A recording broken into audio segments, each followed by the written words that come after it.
welcome to our second Tomb of Annihilation deep dive discussion. This one is on over-preparing to run the adventure. This is geared for new DMs or DMs who are experienced and have just picked up the book or picked up the adventure. They're like, I like dinosaurs, I like undead, I like a Sararak, I like the idea of this whole death curse thing. I'm sold on the adventure. I bought it or I've acquired it somehow. My friend gave it to me and I want to run it. And what do I do? There's a lot of Reddit threads of exactly that. I got the adventure, I had the book. How do I start?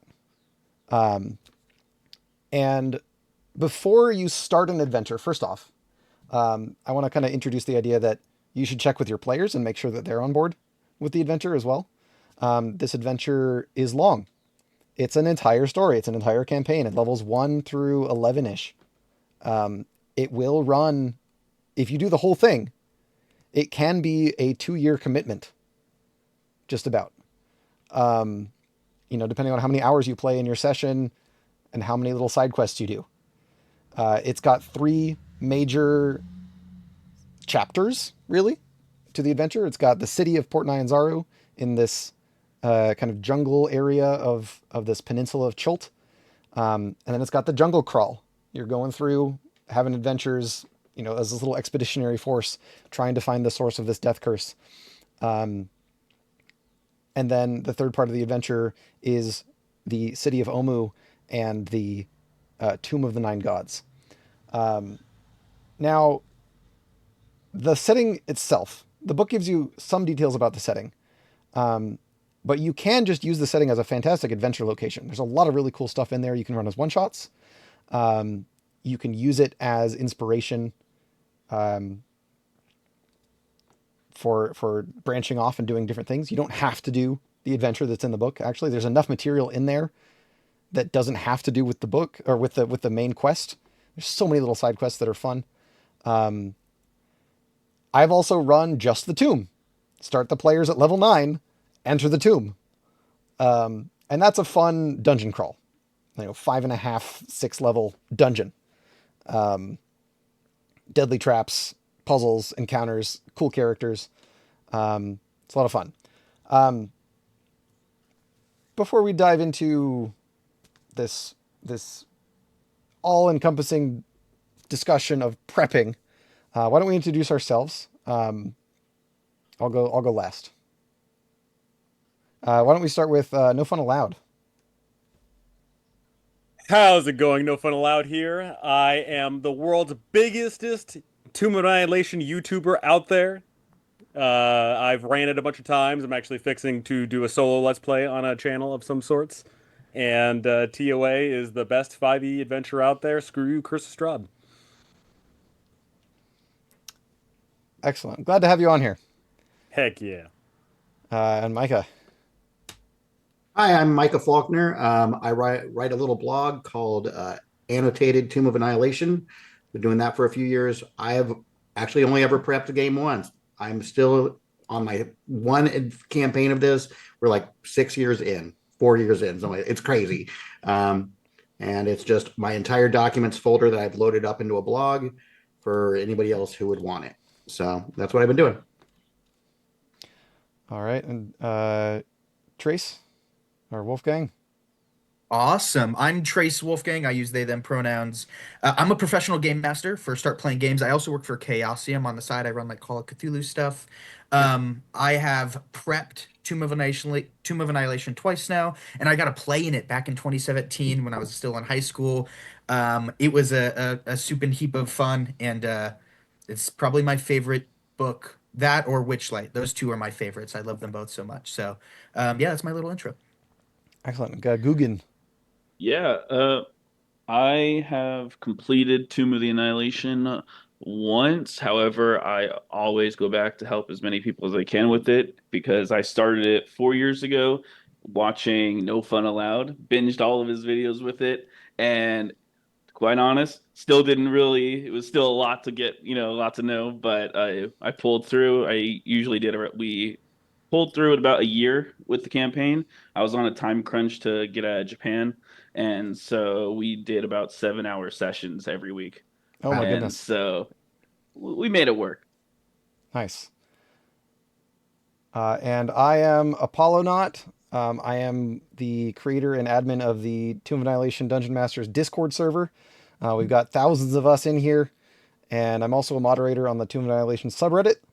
And I am the creator of the D&D Compendium website that has over 1,000 resources for dungeon masters and players alike on it.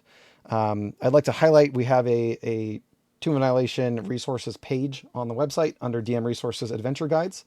You can find that in there. It's got a whole bunch of the stuff that we're going to be talking about in there as well. So, sweet. So the first thing I wanted to get into here is going to be prepping for session 0. How do you prep to prep? How do you prep to start? Before you started the adventure, you want to make sure that your players are on board with the idea of, a bunch of undead, bunch of dinosaurs. It's going to be a slog through the jungle. It could be a 2-year commitment if you all choose to keep playing all the way through. See what your time commitment looks like with your players. Do you all trust each other to enjoy this kind of game with each other? The adventure is brutal. It has an optional mode called Meat Grinder mode that makes it harder for death saves. And death is permanent in this game. So you make a character and they die. There is one weird way of reviving provided by the book, and that is to spoilers. By the way, there's lots of spoilers in this talk. Yeah, players go home. Yeah, if you're playing Toa, go, give this to your DM. Don't watch the rest of this. There's a hag that can make you sort of a facsimile of life back to where you were before you died. It's gruesome, but that's pretty much the only way to come back and be a playable character again after your character dies. So make a backup character. Have your players make backup characters. I've had TPKs, plural, with this adventure. And I'm a nice DM. I'm a very generous and I'll give my players second chances, but they TPKs happen. Sometimes you'll just encounter an undead T-Rex in the jungle. You'll roll the encounter table. You go, yep. You hear a roar not too far from you, and it comes bounding through the jungle, breaking the brush. There are 3 major, like I said, 3 major sections of the module. You have the city, the jungle, and the dungeon. But we're not going to be talking too much about the jungle and the dungeon. We're going to be talking today a lot about the city, because your first 3 sessions really is what you should be preparing when you open that book and you're like, what do I do? You don't want to really prep past 2 or 3 sessions because your players can go in all different directions. So we're going to be talking about Port Nyanzaru, talking about the characters that you're going to meet there, the little plot threads. We will have another entire deep dive just on the side quests of Port Nyanzaru. That's the plan. So we don't have to super deep dive on those. We can mention them. But I would like to also bring up, what are your favorite side quests? What are the ones that matter? What are the NPCs that matter? And then how do we do weather? You got to roll for weather. How does that work? Where do you find the resources for that?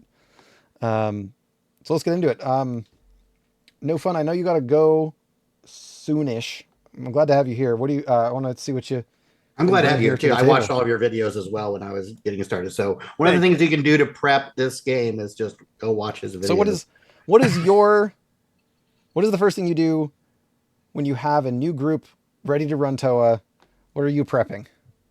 Well, I just put myself on repeat playlist and I watch myself over and over and no. So personally, what I do is I throw them into the mix. I am very much so a believer in the game is going to come alive due to their actions.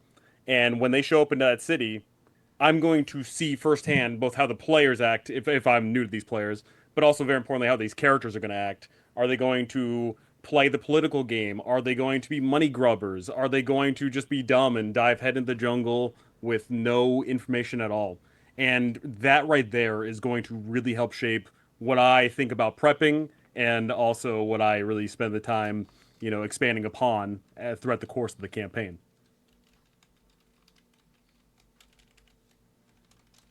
And further to that point, uh, when looking at specifically the session zero of all things, I want to rope my players into the belief that they are destined to be heroes, but then ultimately, oh, you're just a level one loser.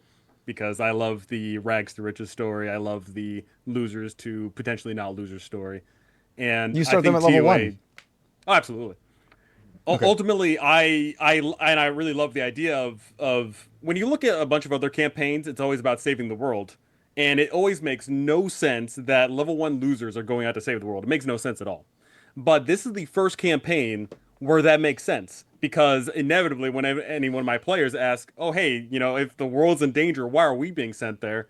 and then I just give the simple answer, "Oh, hey, every other veteran adventurer has died at some point, and they're all withering away." We need you. We need Joe Schmo. We need anybody who can pick up a sword and go into the jungle to find this thing. And I I think agree with that you. leads a sense of agency and a sense of drive of, oh hey, we could be the heroes. And it actually makes sense this time. Yeah, I think that's one of the most charming things about this adventure. That aspect you're describing, this idea that there's a mechanic built in that makes it make sense for a first level character to be called upon to do this stuff. It's like awesome, really clever. It's one of the things I like most about the entire adventure. So I totally agree with you. Well said. I completely agree. I think I also start my characters off at level one. I think no fun allowed. You're like spot on with the. You'll have like a hodgepodge of what I would call non-heroes. I have a chef in one of my groups that's from Baldur's Gate that came here, basically on like a fetch quest that has now looped themselves into. I'm 6 levels into this tomb here. I need to lock in, and I think it allows people to really find themselves just through role play, and find the stuff that they like really connect with in the port city. I think it's my favorite cityscape setting in any module I've ever read, at least in Faerun, because it's so fleshed out, but it feels like there's so many different parts of the city that can highlight different things. You'll have somebody that's really into like the religion aspects of Ubtao and are going in and trying to learn about history, or you have people that are kind of like money grubbers and are picking up side jobs with the Yatepka Society and trying to do things like that, and it's enough to give people spaces for them to fledge out their own passions really in the city, which I love. All right. Gagugan, what did you do to prep when you picked up the book? What did you do? Man, so funny enough, when I first saw Tomb of Annihilations, I thought it was going to be some desert pyramid place, and I was so like, yeah, this is going to be a great adventure. And then when I started reading it, I was completely wrong. And then I found out that it's a rather hard adventure, and I was still new to DMing at the time, and so I was like, huh, what am I going to do? So then I started looking up, found No Fun Allowed and binged all of his videos and was still kind of confused about how I'm going to explain all of this information to my players. And so I sat on our session zero. I basically just went out and asked them, look, I'm new. Y'all, we're all veteran players. None of us have DM'd.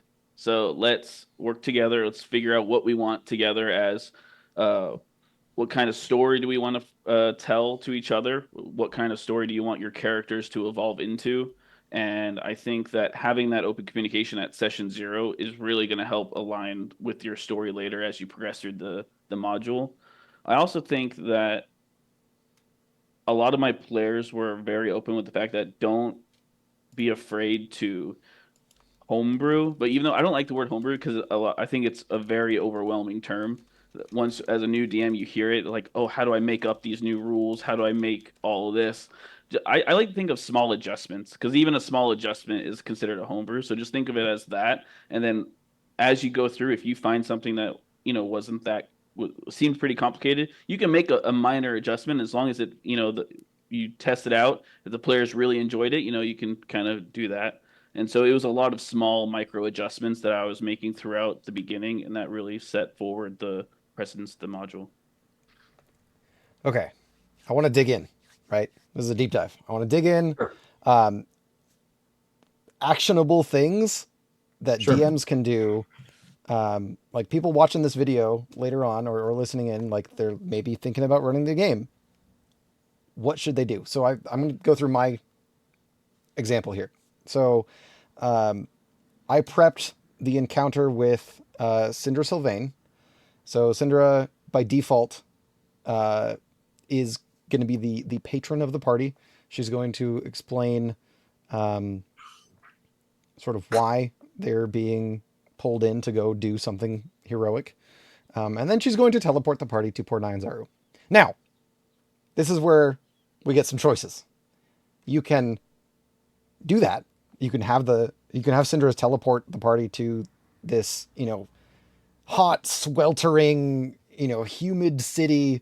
Going from Baldur's Gate to Port Nyanzaru is a shock, especially if you're wearing heavy armor. In 95-degree heat that's like 85% humidity. It's kind of gross.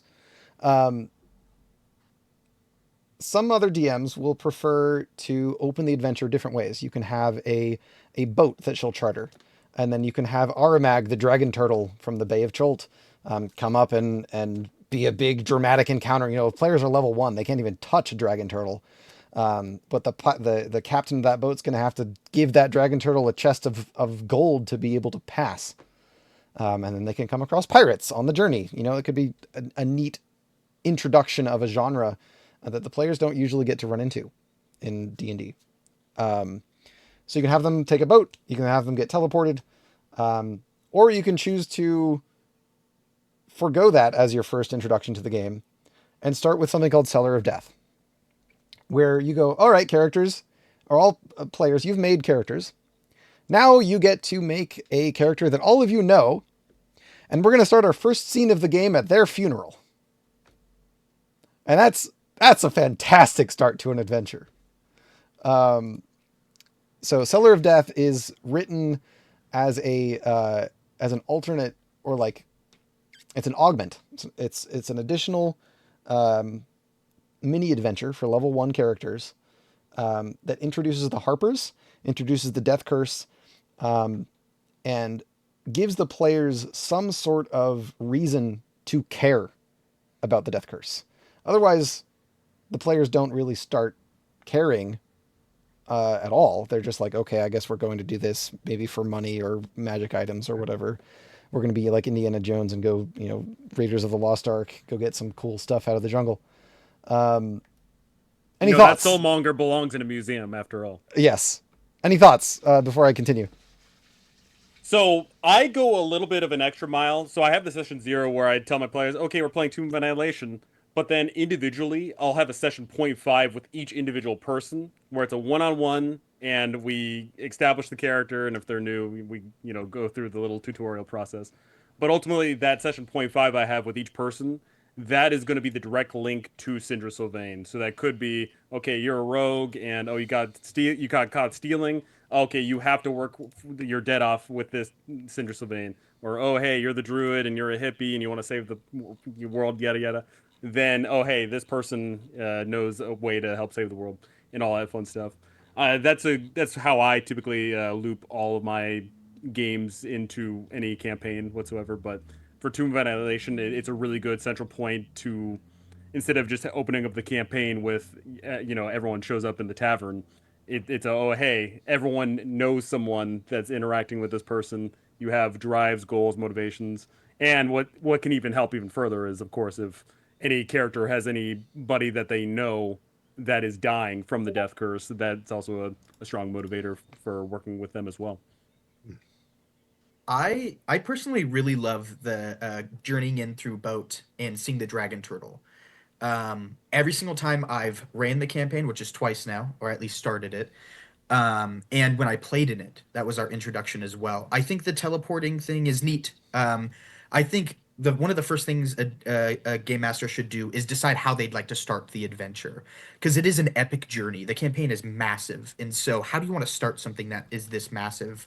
And in my mind, meeting an ancient dragon turtle on boat that begs for your loot is pretty up there for a an awesome encounter that the players are like, oh, this place is no joke. And the second thing I really like about it is it starts off the characters poor. They've got to go find jobs in Port Nyanzaru, gives them a direct motivation to get involved in the city because they ain't got nothing. Unless they can persuade an ancient dragon turtle to not take its coin, almost all of my players are throwing their coins overboard because the captain takes out just a whole chest. It just like pushes it right over, and he's like, "Throw it over!" And everybody's like, okay." I take my bracelets off, and they just start throwing stuff over. And they get into the city, and it's bustling, and they're like, "Oh God, I need money." Oh wait, I just threw my 25 coins over the ship. It gives them a direct reason to like, okay, I need to start meeting people. Who are these merchant members? Who are the local quest givers? Who are these guides? It gives them kind of a motivation to get connected. And I think that's my biggest thing to really hook an adventurer in is give them a reason to kind of talk to these NPCs, give them a reason to get invested into the very start of the story, which the Dragon Turtle is a really good way to do it. That makes sense. No Fun Allowed brought in an interesting idea, which is what I've always done in all of my campaigns since I was a kid, was these little mini point fives that you talk about, where I loop in a character, I have a little one-on-one, and I walk them into whatever the tavern is or whatever. I've always done that. I did that with Tomb of Annihilation, but very quickly, I mean, we were running a pretty tough version of the game. All of my players have died. None of them have their original character, and some of them have been through their like 4 or 5 characters. And it kind of depends on how you're going to handle the game. I think if you're going to take some of the teeth out of it and you're going to make sure that like it's pretty likely that they'll make it to the end, that point 0.5 version that we did works really well. But in retrospect, I wish I hadn't have done it because they were pretty bummed that I built up this lore with their characters and then they just fell off the fire finger and died.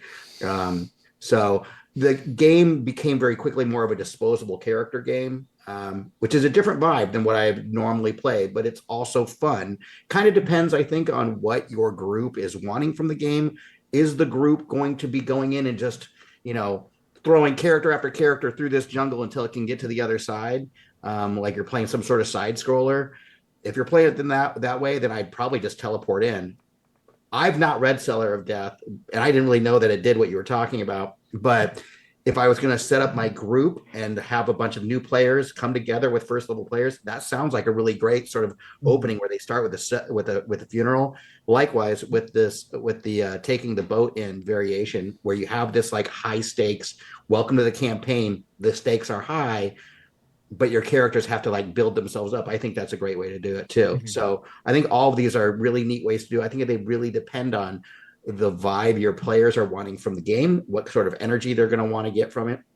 And I think you'd mentioned before, Wolfgang, that having it be reflective of what they're wanting from that environment is what you want to give them. You get a sense of what they're wanting to play, and then you cater to that. I, I think that's a great point. I think the first thing a DM should do, just as an advice, is like sit down with your players and see what kind of story you'd like to tell. I really enjoy like a story centered around the characters themselves. I love to fall in love with player characters, which to me adds weight to death into their characters' stories. It adds weight into a lot of things, especially in Tomb, where it is a permanent death. But Mike, I think you're absolutely correct. Sit down with your characters and say, if you've got 3 or 4 fun builds you want to potentially run through, let's run like a meat grinder mode and see these different kinds of characters. Or if you sit down and your player's like, I've always wanted to run an artificer, I really want to run it, try to run it all the way through and try to kind of pull back the teeth a little bit and explore the character stories through the campaign itself. There's so much room to do both. And I think you can do both very, very well. It just depends on what the players are looking for and the DM as well. You got a really good point about character creation. So let's talk about that for a second, right? Because Toa introduces 2 new backgrounds. We get archaeologist and anthropologist. It's in the back of the book. Archaeologist is very Indiana Jones themed. Sure. Anthropologist is more like Avatar blue people. Like, like they're gonna go into the jungle and talk to the natives and figure out what's going on, and learn their language. Um, gonna learn Old Omuan, or like you're gonna learn Grung. I don't know. Go talk to the frog people. There's also the turtle supplement, the turtle package. Your players can play turtles, and it makes a lot of sense for them to exist in this setting. And I just have it pulled up on the side here. The turtle package. It's $10 on DM's Guild. Yeah, it talks about the snout of Omgar, which is it's a small subsection of Chult, and it fleshes that out more and gives you more stuff with turtles. Yeah, it says, with your consent, one or more players can create turtle characters using the rules in the turtle section. They have a really high AC, just base. It's like 17 or something.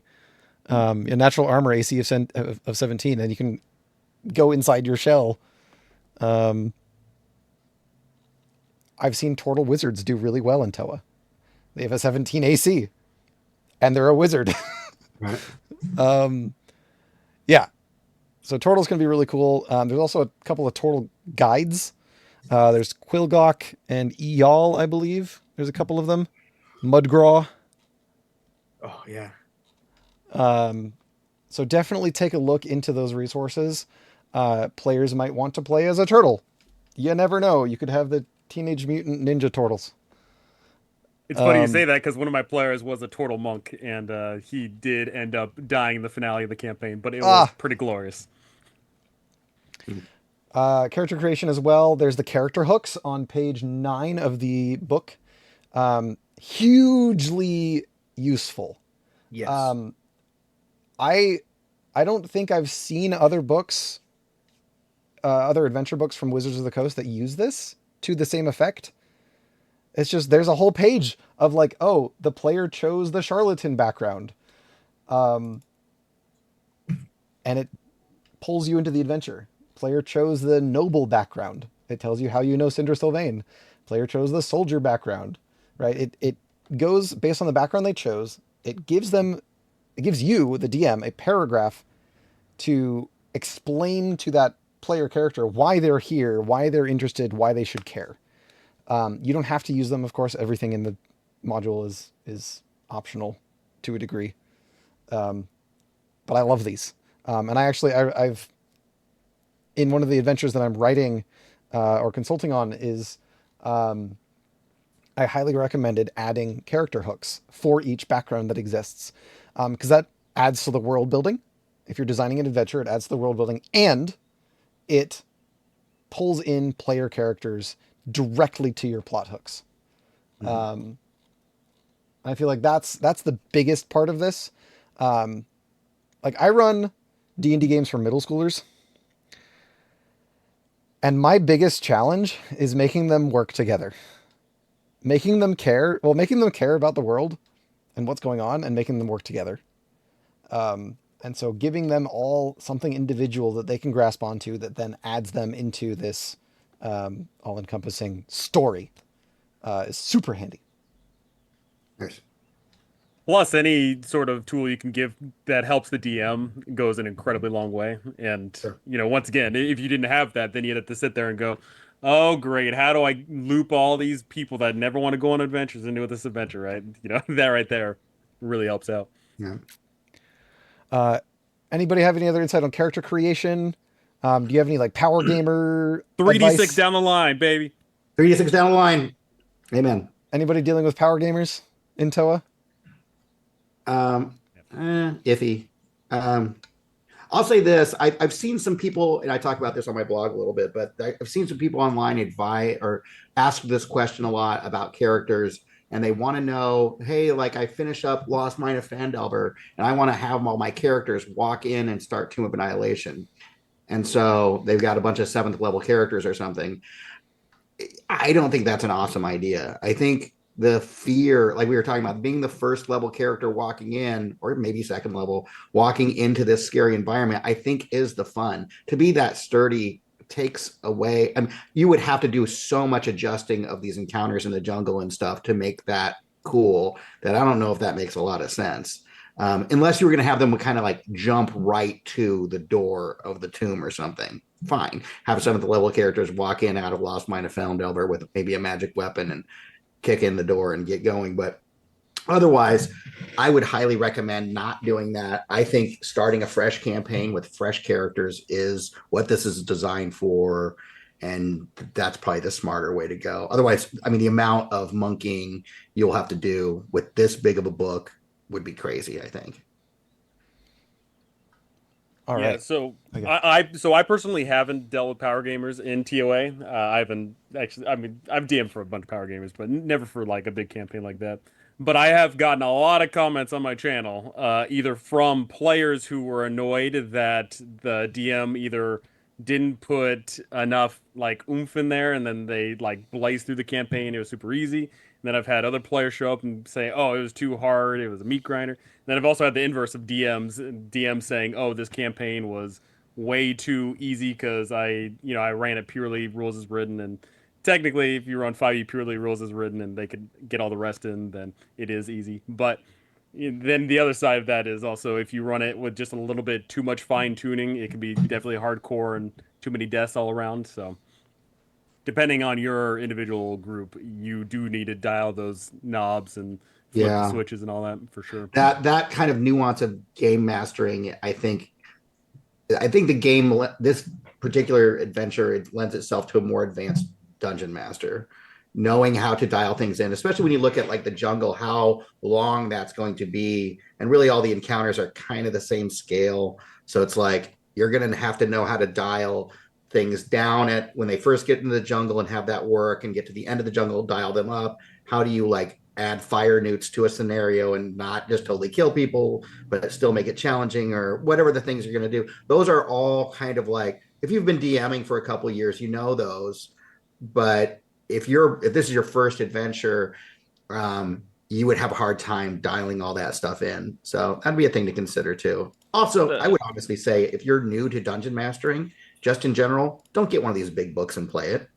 Just don't do that. Don't go pick a 2-year book to do your first adventure with. That's way too big of a bite. Go choose something that's a couple weeks and see if you even like dungeon mastering. It's not for everybody. It's a certain kind of person who has the right kind of narcissism to be in charge, and that's the deal. If you don't got that and you want to go back to playing, don't be beholden to something that you are miserable doing and it stresses you out or whatever. So choose something much smaller. You can just, there are small little adventures you can do. There's tons of them. So I would start with that. And then when you're really sure that you want to try to run something gigantic and you've got the experience, you'll already know that you're capable of doing it by that time. So I would hold off. I would not just go, yeah, dinosaurs are fun. Unless you're super ambitious, go ahead and go nuts, hit your head against the wall, but it seems stressful to me.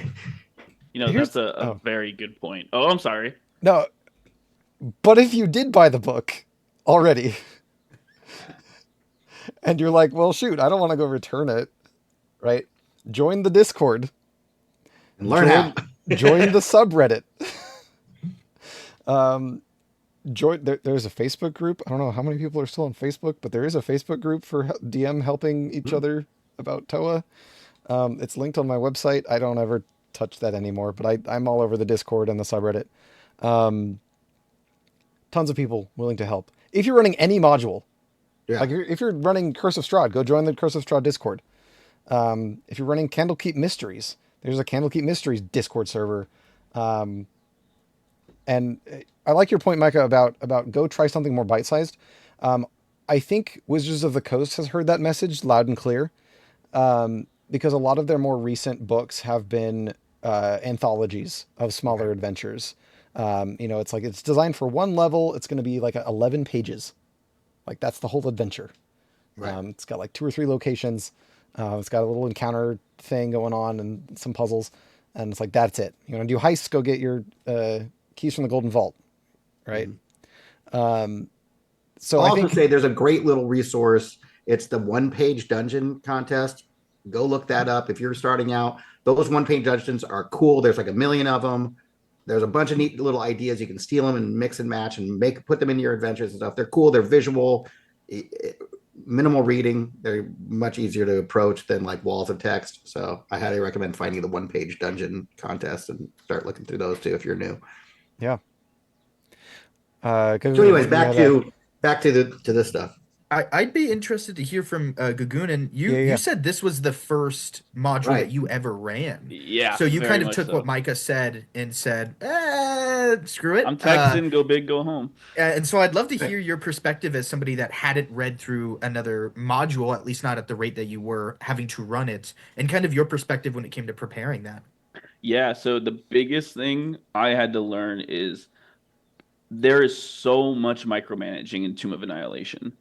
It is unfathomable of how intricate every piece of detail has to be if you're gonna go by rules as written, the everything in the book. Now, I learned that the hard way. I tried doing that, and when my players first got into the jungle, I tried. Okay, let me see. Let me track all the water. Let me track all the diseases. Let me track how much food they're gonna be bringing. And then as the session's gone, I started to realize that, and my advice to any DM doing this is it's okay to get rid of some of those things. Now, for me and my players, I kind of realized that my players almost always had purify water on them. Like, why would I even think about managing that water when they can just go to the a puddle in the in the ground, purify it and drink it? Like, then I started really thinking about what my players have in their kit. And then once you like kind of look at their kit, you can realize, okay, maybe disease and water aren't really something I should prioritize versus, okay, what is the environment they're in? What kind of quest am I going to put them in? And so preparing all of this, it was more of front loading everything and then nitpicking things. Okay, I don't need this initially. Okay, maybe I should put this What is back. something you don't need? Oh, water. Yeah, The okay. water management. Yeah, 100%. Yeah. Uh, Now, I say that, but if you're not going to do, if let's say you do want to have the water management and your players don't have a wizard or to kind of purify water or paladins, I would then say, okay, weight management. Everyone, you can either get them a bag of holding or you can be a little nitpicky on how much they're going to be carrying through the jungle. Like, obviously, you're not going to have a carriage going through the, cholt. And so there's a lot of difficulties, but I figured if you're going to have like disease, water, and carrying, pick two out of the three and not all three. And that really helped me more mentally than anything, kind of adjust how my players are going to be reacting to the world, and then I wasn't so stressed out on putting so many notes into the game and trying to recall everything for every session. And so I think you should at least, if this is going to be your first dungeon master module, take it easy on yourself a little bit. Your players aren't going to be pissed about it unless that's the type of vibe that they really want. But yeah. They're like, I have 25 arrows. Yeah. Right. Yeah, Yeah, How and many I do would I? say How many do I recover after the fight? Yeah. I Oh. would say that stuff. I've played with really crunchy groups in the past, and like that kind of crunchy stuff, delegate that. You have a character that's in charge of taking notes. You have a character that's in charge of tracking Mm. water. You have a character and they do that, and it's you get to the next day. Okay, Bill, run us through our roles. Does anybody want to do the roles for the water and stuff? And let them handle all that. The dungeon master does. It's like I don't know how anybody's spells work. People are always like, well, how does this work? I'm like, I don't know. I run monsters. You read the damn thing and tell me what it. I mean, you have That's one fair, character right? to mess with. You tell me what Dancing Lights does or I'm a what. dungeon master, not a player I'm not, master. I'm not running your character. If you don't know what your spells do, then they do nothing. Oh, yeah. Stab them with a knife or something. I don't know. Yeah. So But here's. yeah, Oh, yeah, delegating that stuff. And if you can, I've played with groups that love that. I personally am much more of a loosey goosey improv guy. So Me that too. crunchy stuff, I think is really fun at the beginning of the jungle. Like let them wander out there and get freaked out that they got sick and stuff. Then they come back and they stock up with shit that they're fine with, and they wander in and you don't have to mess with it anymore. But you Yeah. can be like, okay, you guys run that stuff, and then you don't have to worry about it. You can make them be in charge of all that stuff. And then if they might really like that stuff, I was really anti hex crawl and like doing the hex crawl stuff. I was like, man, this is so boring. They love it. They love random encounters. They love all that stuff. I'm like, man, there's nothing in the plot. You must know that this is not plot driven. This is literally us rolling dice to see what you encounter. They don't care. They think it's totally awesome. It's like, okay, well, I'm wrong. Whatever. I guess I'll run random encounters then. Right. Let them do that. Let them roll what the weather is and all that shit. Speaking of, actually, There's the game is so heavily dependent. There are so many variables on time. Mhm. There are some characters that are afflicted by the death curse and are losing one max HP per day. So you need to track how many days have passed. So as part of Toa was actually my first module as well, and I made a whole prep sheet, like document of like, okay, how exactly does weather, factor in? How do I roll weather? And it's like, okay, D20, 1 through 14, normal weather. 15 through 17 is slightly colder than normal. And then 18 to 20 is it's super hot. And then it has details on what happens if it's super hot. Players run out of water. If they don't have enough water, they start getting exhaustion levels. And then there's a wind roll. No wind, light wind. What does light wind do? Basically nothing. And then you have strong wind, which has an effect on ranged attacks and hearing perception checks. It also extinguishes your open flames, disperses fog, and non-magical flying is impossible. Like, it's important to know these things. You roll an 18 on your wind check, and it's like, okay, it's super windy today. It's like, okay, that affects our archers. That affects, you're not going to encounter any pterodactyl or terrafolk in the sky because they can't fly today. So it's safe to run in open areas. But also, right? And you have rain. Toa actually modifies the rain roll. These tables are in the DMG. But 1 through 12 is humid or misty, no rain. 13 through 17 is light rain, and 18 through 20 is heavy rain. It says everything's lightly obscured.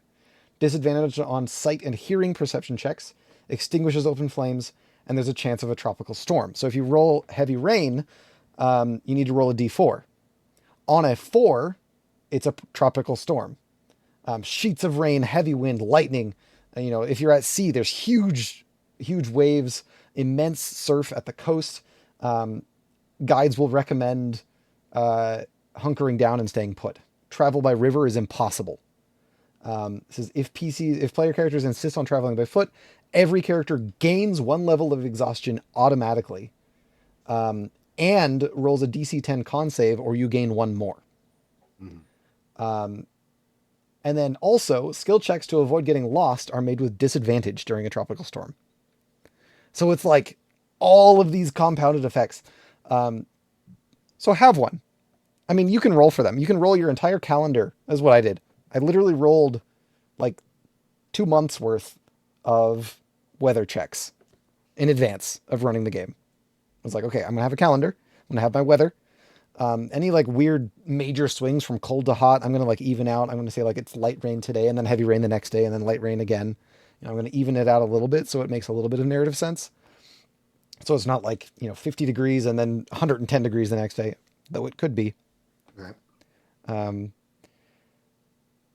Have a tropical storm in there. That's super cool. I mean, it's miserable, but it's super cool thematically. You're in a rainforest. It's gonna dump rain eventually. I have in my notes here guides. They all have separate survival checks. I noted down the survival modifier for all of the guides, because that survival modifier is used for navigation. And it turns out that Shago has the best survival modifier. It's a +7. Out of all of the guides, Shago's the best at navigating for some And reason. the best fighter too. And he's a gladiator. That's amazing. In both of my groups, just a sidebar, both of my groups took up the opportunity to kill Shaco or Shago. Both of them have. When I played in it back in 2017, I don't remember even encountering Shago. He must have been at Fort Balurian, which my group never went to when I played in it. Um, but both times I ran it, I put him in the port city heading to Fort Balurian, like he was about to leave. And they kind of interact with him and learn who he is. And both of my groups have hated him. They're like, we hate this Interesting. guy because he's kind of like the younger, trying to prove himself. He's a himbo. Yeah, he's a himbo, and my players every time are like, we don't trust him. They always end up picking somebody like Azaka or uh, Eku, no, not not Eku. Eku. River River Flask Mist. of Wine, River Or Mist class. Flask of Wine, Yeah. like those kind of guides, kind of like the more like low key guides. I love Azaka, I love River Mist Flask of Wine, but yeah, both of my groups so far have taken their opportunity to get rid of Shago. My I don't character, necessarily blame them. He's a bit of a himbo. my characters have burned through all of the guides except for they never met Shago or uh, what's his name? Farul Gondolo, Hugh Oh, Heckenstone, they got Misha through Reed, them. Kawasha, The other Belawarian Kawasha. guy. Yeah, Kawasha Kawasha. Kupulue. Yeah. Washa, yeah. They never met them, but they every other guide they got killed, and they used them all except for Eiko. They couldn't get Eiko to even talk to them, but I ended up having to invent more guides. They eventually went to the old city and like started talking to gangsters and like hiring on mobster dudes to come and like actually show up at Omu with them and stuff because they just burned through the cannon fodder so much, um, which is fun. Ends up being a lot of NPCs that I got to manage, but they dig it. So, um, but yeah, Shago, they've never got that, but Shago always struck me as like that would be the one that you'd want to go get. He Yeah. seemed like the one. If I when I read the book, I'm like, that's the one you want to get. But I could see how him being that kind of like jolly, really positive guy, where they'd be like, I don't trust him. Nope, nope, slit his throat. You know, My first group got Salida, and because they had Salida, they got captured by the Yuan Ti. It was pretty That's awesome. awesome. that's great. It, I it, love was, it that. was such a long con. It was so good, and I gave them all the hints, and they just kept on Love believing it. it. I love Oh, that. so That's good. great. My group took a my first group that is right at the end of Tomb. They're on their last floor, the sixth floor. They took both Azaka and Salida, and they caught on to that she was sus pretty quickly. I Really. think right after Firefinger, after helping out Azaka, they were picking up like this person is off a little bit, and they chased them down to the sea wastes. I think that's in that area. Like Mm, they chase them down, like we're gonna catch them, and they're like running mm, after them. It was a really cool scene. A big suggestion when we're talking about prep is as a DM, prepare to run more NPCs that want to hang out with the party than any other book you've ever read, ever, period. Every NPC wants to hang out with the party, or at least has a motive to hang out with the party. right. Artist, Dragonbait, all of the guides, Orvex, Volo. Biff Longsteel, Volo. Yeah, yeah. There's just so many people that want to hang out with the party that you just need to prepare for the fact that you might have 6 or 7 NPCs. If you don't like doing a lot of NPCs, find reasons to either not put them in the party's composition or to get them out of there or kill them. Or have the players run them. I have Yeah, yeah. almost all my players have an NPC they're running, and if there's like a critical data point, I will take over the role play of that character. But in general, they can just run. If it's just gonna be combat or whatever, Yeah. they've got a little character block for them, and they sit there with their monster block and go, oh wait, I got to do River Mist and Yeah. multi attack. I had, speaking of kind of having things for guides to do, because you will get bloat with the party with adding guides, adding people that will just Kill 'em. add to the Kill party. the guides. Either kill them, well, make the players care about them and love them, and then you kill them off, and then they're sad. Right. You know, I've got in my current running game, I have somebody who's basically in love with Shago, trying to impress him, and he's like not really noticing. He's just now starting to catch on that she's into him. Trying to spend every moment like next to him, like fighting. Like she's a paladin, and she's like, "I'm just close to you. I'll give you saving throw advantage and stuff." And he's like, "Oh, okay." He's just a oblivious himbo. It's fantastic. But yeah, there are guides.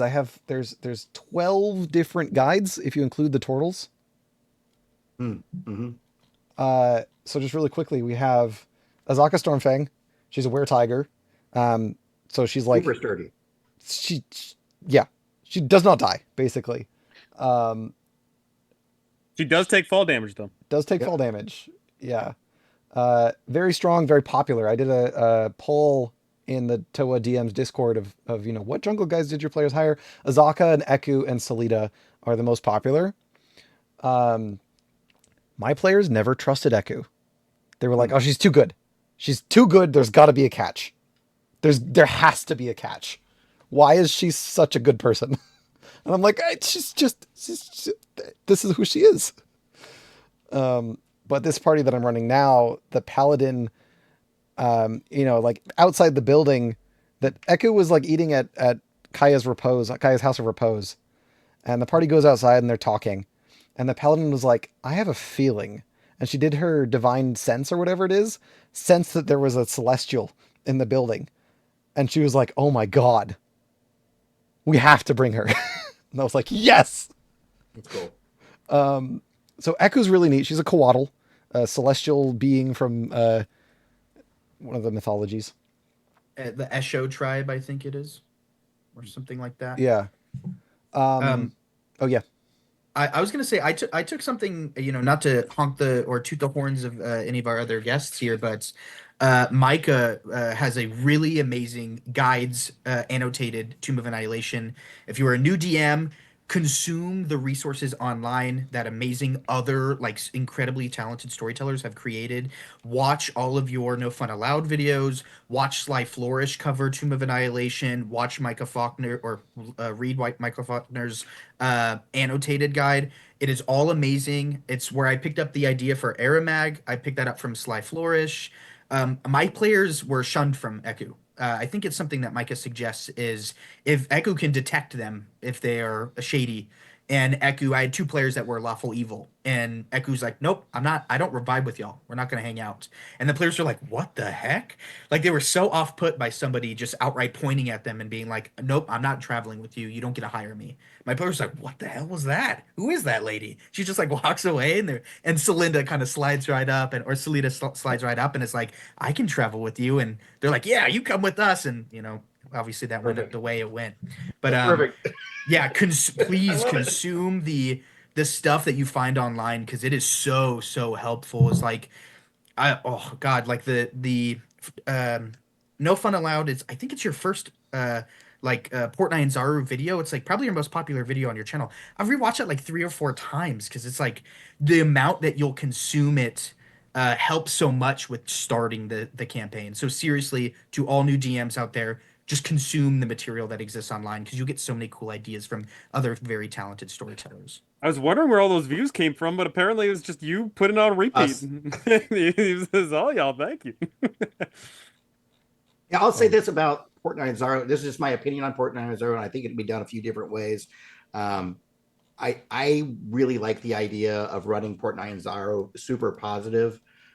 I don't. My characters were never in any real danger, and they kind of knew it the whole time. Like everywhere they go, it's just everybody like welcome foreigners. It's like that way when they walk in the jungle, it's like a real abrupt shift to shittiness. Like, oh man, this is really cool. Everybody's hooking us up with money and supplies and all these like powerful merchant princes. They like kind of seem like dicks, but they're cool to us. And just like kind of everybody's on their side. And even if it's shady or kind of dangerous, it's like not bad enough. And they're like, yeah, we're kind of kick ass. And it's like, welcome to the jungle. Like literally. Ha ha ha. yeah. I love that vibe. So I would do that.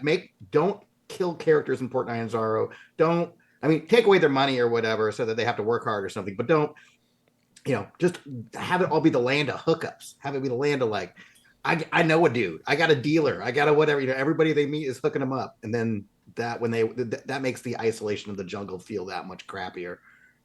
So There's How? a there's a tourist map you can find. I think it's so good. I know Jason what you're Bradley talking. Thompson made it, or Jason Thompson, I think, made it a few years ago. Have somebody hand that map to your players because it's goofy and wacky and really cool and honestly beautiful. Like the artist just really went all out and have like some guide waiting at the ports ask me basically like, hey, I'll take you on a tour of the city for five Mhm. gold pieces. And obviously the players are like, we'll just take the map. We don't need a tour. And just give them that because visually you think like, oh, this city is perfect. And then they take one step into, the River Tariki and they're like, everything is horrible here. We need to get back to the city because we're gonna die. Right. Exactly right. There are so many quests that have the players leave the city and then come back, which is antithetical to the ticking clock of the adventure. So that's something to be aware of. Uh, so something that I've done is I've had guides that will go with the players, like all the way to Camp Vengeance, right? Camp Righteous, Camp Vengeance, and then there's all the miserable, flaming fist people at Camp Vengeance. I had my party negotiated a thing where some people from there went back to Port Nyanzaru, and I had the guide go with them to kind of bring them back safely because they were not doing well. Um, but there's a lot of side quests, and like half of them have the players go out and back. Um, and some of it's a waste of time, but some of it is useful. Do we have any particular side quests that y'all have used a lot or enjoyed a lot from Nyanzaru? Specifically, I am a fan of, as I pull this up right now. Uh, I think overall they all have some solidness. I think one or two is a little bit weak. I think like just straight up hunting the pirates is a little bit boring. Like I think it could have been made a bit more interesting overall. But specifically, I think Zandala, just getting an escort and just traipsing around the jungle trying to find artists is can be intriguing. And then I think one of the more popular ones being escort a priest to Camp Vengeance is interesting because it takes you out. It lets you like you get a welcome to the jungle moment of, oh hey, this place sucks. People are trying to go in here and they're dying. What makes us any better, right? And there's even like a thing of, oh hey, like you thought you were going to the jungle for a long time, but you're being told you have to stay here and then patrol around, and then you gotta escort all the people back to town. I think that leads to in my mind, it's a fun cadence of the campaign where you go into the jungle, you get swag, you come back, you rest, respite, pick up some new gear, repeat process. I personally enjoy that version, although I do know that there's a lot of people who just want to go into the jungle one time and that's the end of the story, never go back to town. But I think returning back to town is just oh so good. I Do think that's you yeah. Sorry, go ahead. do you time skip, or do you like hex crawl every single hex? Hex crawl all the way. Let's go. So I think overall, when you get near the end game of chapter two of the book, the book is broken up into 5 chapters. Chapter two being the hex crawl version of it. You eventually, if you pick up the pieces and go to certain areas, you basically get the biggest skip of the whole campaign, which is flying. And I feel like that reward of going through all that hex crawling and then all of a sudden picking up this virtual flight to just go straight to the end game, I think that is very much so like, oh, hey, we had to traipse around all these hexes. We had to do all this. Fun fact for all the campaigns that I've ran in game, they never get to the tomb until day. I want to say the earliest of all my campaigns was day 180. And that was like the quickest group. Wow. Most groups that I run, they typically are spending a lot of time in town, partying it up, having a fun Yep. time, and you know, in going back and Huh. forth. So My group's at 47 and they're in Omo. That's there you go. interesting. Well, I mean, it depends. I mean, so this gets into the like kind of, I mean, this is getting a little into the weeds, but there is the discussion about how do you measure time in your game?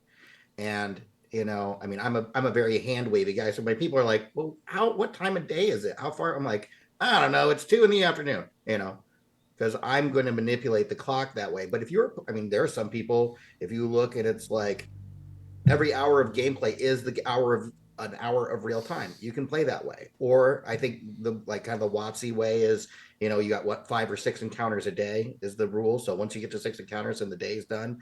So how are you going to measure your days? I mean, you can do it however you want, really. But that's wild that they're over 100 days in, because then the death curse is like totally done, and it's like Rosmacy is and I just love that. withered That's cool. away. Yeah, everyone's just dead, and it's just what it is. So what ends up happening lore wise in that? What's the shift for your world when that happens? I mean, every adventurer ever who's ever died, including kings and emperors and whoever else of important note that's ever died, is dead. Well, That's the end of does story. the Atropol become like a full-fledged god then and start like ripping open a hole in the world or anything? Or No, no, just it's just sitting there still gestating. Okay. yeah. Well. Not only is that going on, but also as a friendly reminder, your soul, while it does get ripped to this location, your soul isn't immediately consumed. You only get consumed on a natural one every single day. So obviously, over the course of time, you are going to have your soul devoured. but there's still a chance. And in fact, for my latest campaign, they had a patron outside of Central Sylvain that they're like, oh, did they make it? And I was like, okay, how many days has it been since they died? Okay, it's been 82 days. I roll it, and of course I get all the ones rolling up, so it's like, okay, they're dead. But ultimately, it does come down to, does timekeeping matter? If you want to look at the old school philosophy, specifically looking at Gary Gygax, the dude who created, D&D, or not the dude, but he very much so had the philosophy of strict timekeeping is essential to having a campaign. Obviously, that's not applicable to every campaign these days. There's plenty of people who run a fantastic campaign with no strict timekeeping, but it really comes down to the verisimilitude of the world. Do you want there to be the, oh, hey, we're moving 10 miles a day on average, and thus we can, move 1 hex a day? Or do you want to have it be, we'll get there when we get there? Obviously everyone wants a different campaign. So, Yeah, my in my group, they had a very once they kind of got the map adjusted of the scope of what they had to go to get to Omu, they quickly put all of their efforts into finding a way for flying.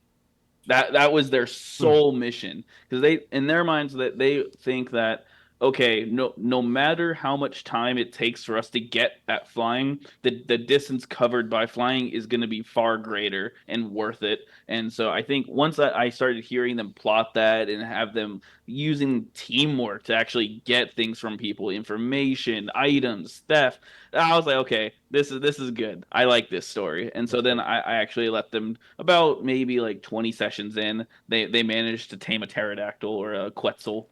And Okay. yeah. That's really cool. That's the first time I've heard anything like I that. never heard anything like that. No. Yeah, the so basically um they tamed the quetzal and once they started trying to ride it, that's when the checks started coming in when the grungs or pirates that they would fly over nearby places, they would be throwing like shooting ballistas at it or cannonballs going. Yeah, Did you have the it was fun. Terrafolk? Oh, absolutely. Yeah. Yeah, Okay. it was good. We have a chatter here with a question. Is there a class that is a must-have in the party? I know clerics and paladins are always strong You mean for as a survival. DM or as a For player? Toa, I as a mean, player for Toa. as a player, I mean, without a ranger, I mean, you have a ranger, but if you want to be a DM and be a jerk, tell them they can't have a ranger in the party. Hmm. I mean, that navigation thing, if you have somebody that can always navigate, it kind of, That's true. makes it. I mean, a ranger is always, if as long as their native thing is forest, they're always going to be fine and nobody ever gets lost. But you ban rangers or for whatever reason, Interesting. you could do that, I guess. But otherwise, I don't know. I think anybody that can cast Greater Restoration is pretty valuable, Hmm. especially if Hmm. you plan to send them towards the Medusa. Um, because being petrified is basically character death without Greater Restoration. There's a Chwinga in Nongalore that can give you the Greater Restoration boon. Hmm. Oh, there is. Oh, there is. Yes, there is. Yeah. If well, that kind of works then. But I think well, the whole campaign is built around a lich, so paladins are really strong. Shrug, like they're gonna just be good. Yep. Clerics are gonna be good because of the undead, obviously. But yeah, I'd say Greater Restoration is pretty cool. But honestly, I think the adventure can be played with really anything that the players are bringing. I've had some really weird builds in a Tomb of Annihilation, and I've had some really traditional builds in Tomb of Annihilation, and I think it works both ways. Mainly because the world is so big. Um, for a matter of fact, I think compared to like another open world sandbox campaign like this is, Icewind Dale, Realm of the Frost Maiden, which happens entirely in the north in Icewind Dale, is about like a fifth of the size of how big Cholt is. Cholt is massive, like massively bigger, 5 times, 6 times bigger than any of these other sandbox campaigns. You can fight dragons, you can fight fire monsters, you can fight undead, you can fight dinosaurs, you can fight literally anything you can imagine will be in this jungle. So honestly, every class is great. If you're looking for a class that will dominate, I'd say Ranger, like Micah said, for, non-combat stuff. And for combat stuff, anything that's good against killing undead stuff. So paladins and clerics.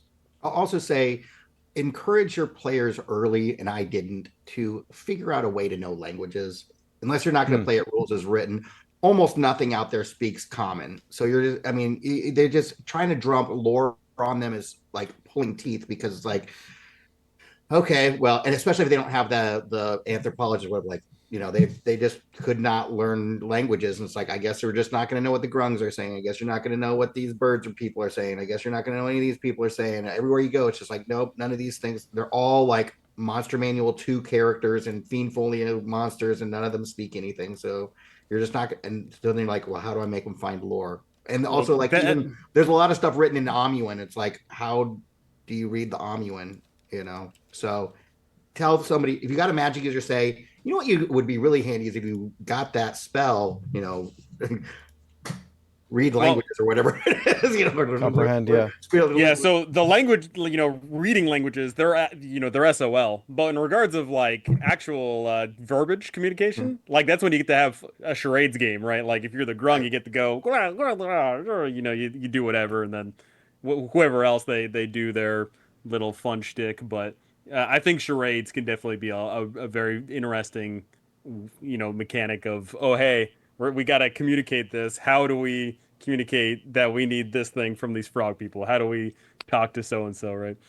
That's funny you mentioned that because in my group, we lived in Japan, so all of us spoke Japanese. And so what I did is I made ancient Omoan Japanese. And so as they started like finding small bits of that language, it would be in Japanese, and they're like, "Oh wait, oh," and they would know it, and then they would slowly learn that language, and then they could actually speak it in the game. And so that's how we would figure out to use that second language part. But that's very niche and not The but Nihongo was yeah. Daijobu. Yeah. That's amazing. I've never heard a DM doing that. I really like that. It's great. I like building in ways for my players to pick up like I guess the regional native languages, like optional. Like I love the Vegapygmy sacrifice very late in the book. That's very very late. Mhm. I just think it's fun. Every time that my players have seen it, they're like, "That is so cool." And they end up making friends with the Grung, Gullup the 14th or whatever his name is. I don't remember, but I gave my players the opportunity to learn Vegapygmy from Vegapygmies, from I think Ways Atomu, Ways. the Yeah. cousin, hmm Mhm. who hangs out with a bunch of Vegapygmies. So if my players go that way, they can get buddy buddy with them and learn the language. And I think they requested. It's just something that I wrote up, kind of like I think Gugunin said, like, not homebrewing, but like slight tweaks. I kind of Yep. like that idea of like I just added like, hey, if you, I think they asked like if you bring us like fertile soil or bottled sunshine, they asked for because they think well, we're plants, so we're just gonna grow from bottled sunshine. One of my players took a jar and casted light in it and handed it to them, and they were like, "What?" Like they were just shocked by it and started teaching. They traveled with them for a few weeks and taught one of the players Vegapygmy, and that's kind of a slow buildup for very late when they see Vegapygmies in the midst of a ritualistic Awesome. sacrifice. They can Great. jump in there and aid them or help them or stop them. For my group that's in it now, my players aided them in this sacrifice, but one of my players could fly and ended up catching the grung as they got thrown off. It was so creative and cool, and just building ways for your characters to slowly pick up some of those languages just through role play Yep. or through side quests and stuff like that. Um, I think is very very crucial. It can lead to really cool moments. It was awesome. I got Imbok. Imbok, the beloved 180th son of the Grung chieftain Yorb. Yes. There's a lot of humor in this adventure. A lot of us have been laughing a lot about all kinds of silly things. It's a deadly adventure, but it's also got a lot of humor in it. And there's a reason that a lot of us have stuck around, and there's a reason that all of us are here.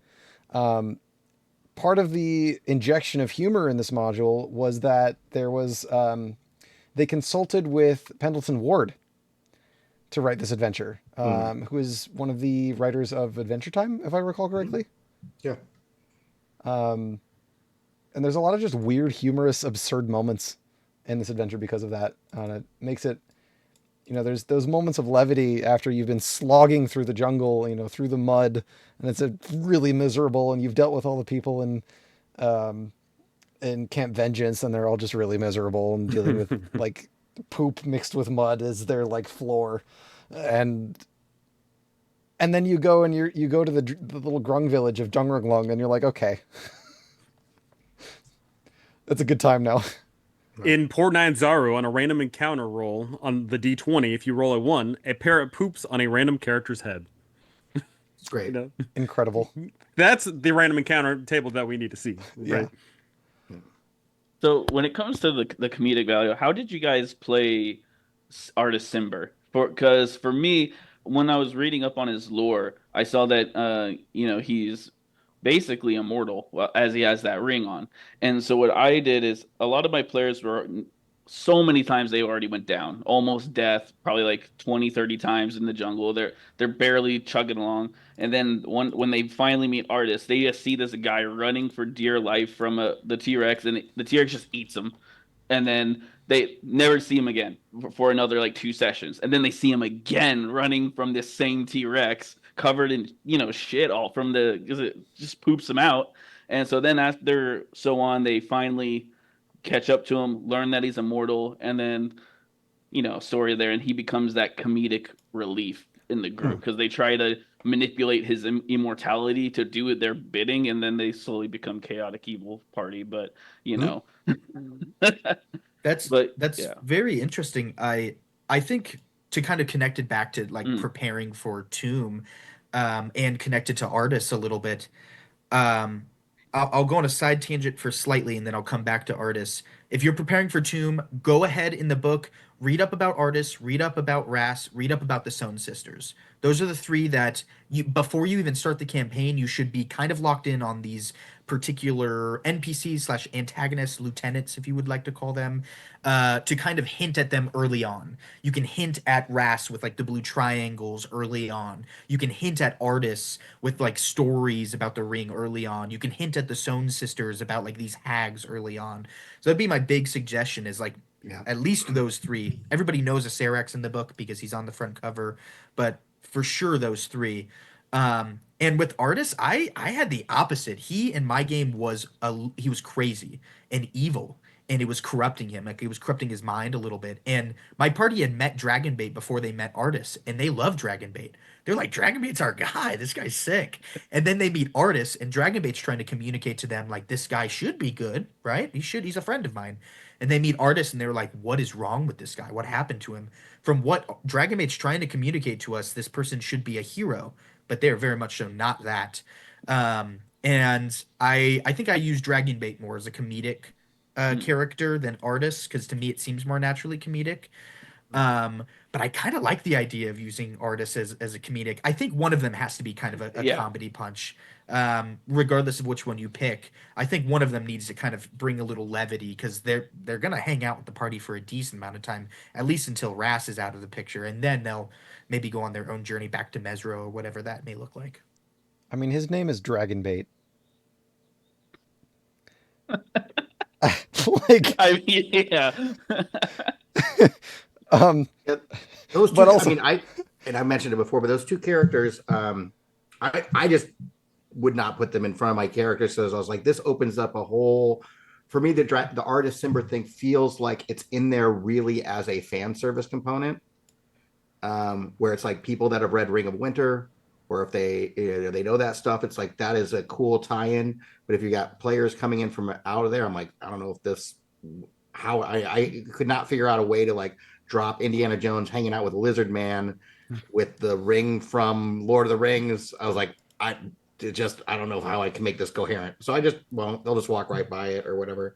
And they never went. My players never went anywhere near where they would run into them anyway. But I think that's a part of the game prep too. Is that there's this huge array of options in the game, and you're going to look at it and you're going to go, I think Shago is cool, so I'm going to put him right in front of the players. Or you're going to go, I don't like Shago. I want him to go to, Azaka Stormfang. I'm going to drop her right in front of and you're the dungeon master. So you get to kind of pick and choose what's in there. You are not obligated to run every part of the game. Yep. You know, you may, you know, if you got to pick, like, I mean, for sure, like, put your characters up against Firefinger. You know, just move that damn thing in front of their path and let them deal with falling off a big tall thing is awesome. You know, but like it may be like when I look at like the Fort Righteous and Fort Camp Righteous, Camp Vengeance. Camp Righteous, Camp, yeah. That stuff is a little more complicated socially, as far as social running like a bummed out army barrack is a skill set that might be beyond what you're at as a role playing dungeon master. So don't even point them that way. Point them somewhere else. Or if you like that, if you think that's a super cool thing and you love the idea of like, I want to do this kind of like Heart of Darkness thing, do that. That's cool. But pick out your things and you can shape where they're going to go because you only present them with so many options. So you're not railroading them, but a little railroady. You got guardrails on. There has to be a term between railroading and not railroading that has yet to be discovered. I always think of it. What is the name of those things when you're like a kid and you go to the Bumpers? bowling alley and they got the things in the bowling alley, Yeah. so it bounces off Yeah. the sides. Those things is what we need for D&D. With their I- guardrails. Bumpers. Yeah. I personally use the terms sandbox as in go anywhere, do anything, or railroad as in you can choose which path you go, but it's an A, B, or C option. And then I have a roller coaster as in you are sitting down, you are shutting up, you're going in a straight line. I like that differential. That's nice. That's good. The biggest thing I want to emphasize here is the story is so different depending on the guide that the players choose. And the DM does not have control over that, except for the ones that you present to the players. Mhm. And so something that should be prepped, and something that I prepped, at least, you know, I think it should be prepped, is how are the players going to meet the guides? Right? You're going to go into the port city. How are they going to meet the guides? Some of them are on a job board. You know, those are the official ones. There's a whole merchant prince who's in charge of the guide business. And the only ones allowed to put up their job postings on this board are the ones that are like approved by, was it Jobal? Yeah. Also, side note, the map that Syndra gives the players, that map, like, there are several characters in the adventure that would kill to have that map. Jobal being one of them. So the merchant prince that runs the business of guiding is going to try to buy it off the players if they come across him. And if he can't buy it off them, he's going to like find them while they're sleeping in the inn and like take it from them. Send an assassin to go, you know, kill somebody and grab their bag. Or a thief, right? So you can have these intrigue things going in where there are characters that really, really, really want this map. I believe Valindra also wants it, if I recall. Yes, this is true. So yeah. In like the Heart of Utau or whatever that floating island is called, Yeah, that was it right. explicitly says in the end of it, like if they know that that map exists, they are willing to one buy it off the players, and if the players refuse, then obviously kill them. Yeah. Okay. So I had the job board with the guides on it, and I had there are two listed like taverns. One is Kaya's House of Repose, which is like a calm, you know, it's beautiful. They might have weddings there occasionally. You know, it's like it's a nice little restful spot. I had Azaka Stormfang in there, and I had Echo in there. Azaka Stormfang was tearing into a fresh steak with her hands, which was weird to the players, but it hinted that she was a were-tiger. And Eku was, you know, she's busy talking to the establishment people. And then there's the Thundering Lizard Tavern. The Thundering Lizard is loud. It's full of boisterous people, sailors, and you know, it's tons of people, probably like 150 people, 200 people in this tavern eating, playing games, talking. I had Volo in there. You know, he arrives in the door and people are like, "Oh my gosh, it's Volo." And my players are like, wait, what? Volo? Like the Volo? I'm like, yes, you can fangirl in the game. I had Hugh Hackenstone in the Thundering Lizard. He was drunk and telling his tale about how he fought the dragon and how he's missing an arm. The players learn in lore, in scene about these characters. And he's like, "Who's with me to go fight this dragon again?" And then like nobody's wanting to go with them, with Hugh Hackenstone, and the players maybe can approach him, of like, "Yeah, we'll go fight this dragon, get the loot or whatever." And so you have these points that you should decide that the players meet these guides. Some of them will be naturally occurring in the world. Some of them are just going to be up on a job board. I think that's a really huge element of Portnine Zaru that I hear a lot of DMs are just like, here's the handouts. Yeah, and I think that's how the book is written, which I think you're right. Don't do that. Don't just say, you're gonna have to pick out a guide. Here's whatever the 8 guide handouts. Pick out which one you want, and you can go hire them. That's the deal. Yeah. Here's what they ask for, and here's what that costs. I don't know. That doesn't feel like D&D to me. No. Like that's just, I don't know. That's really weird.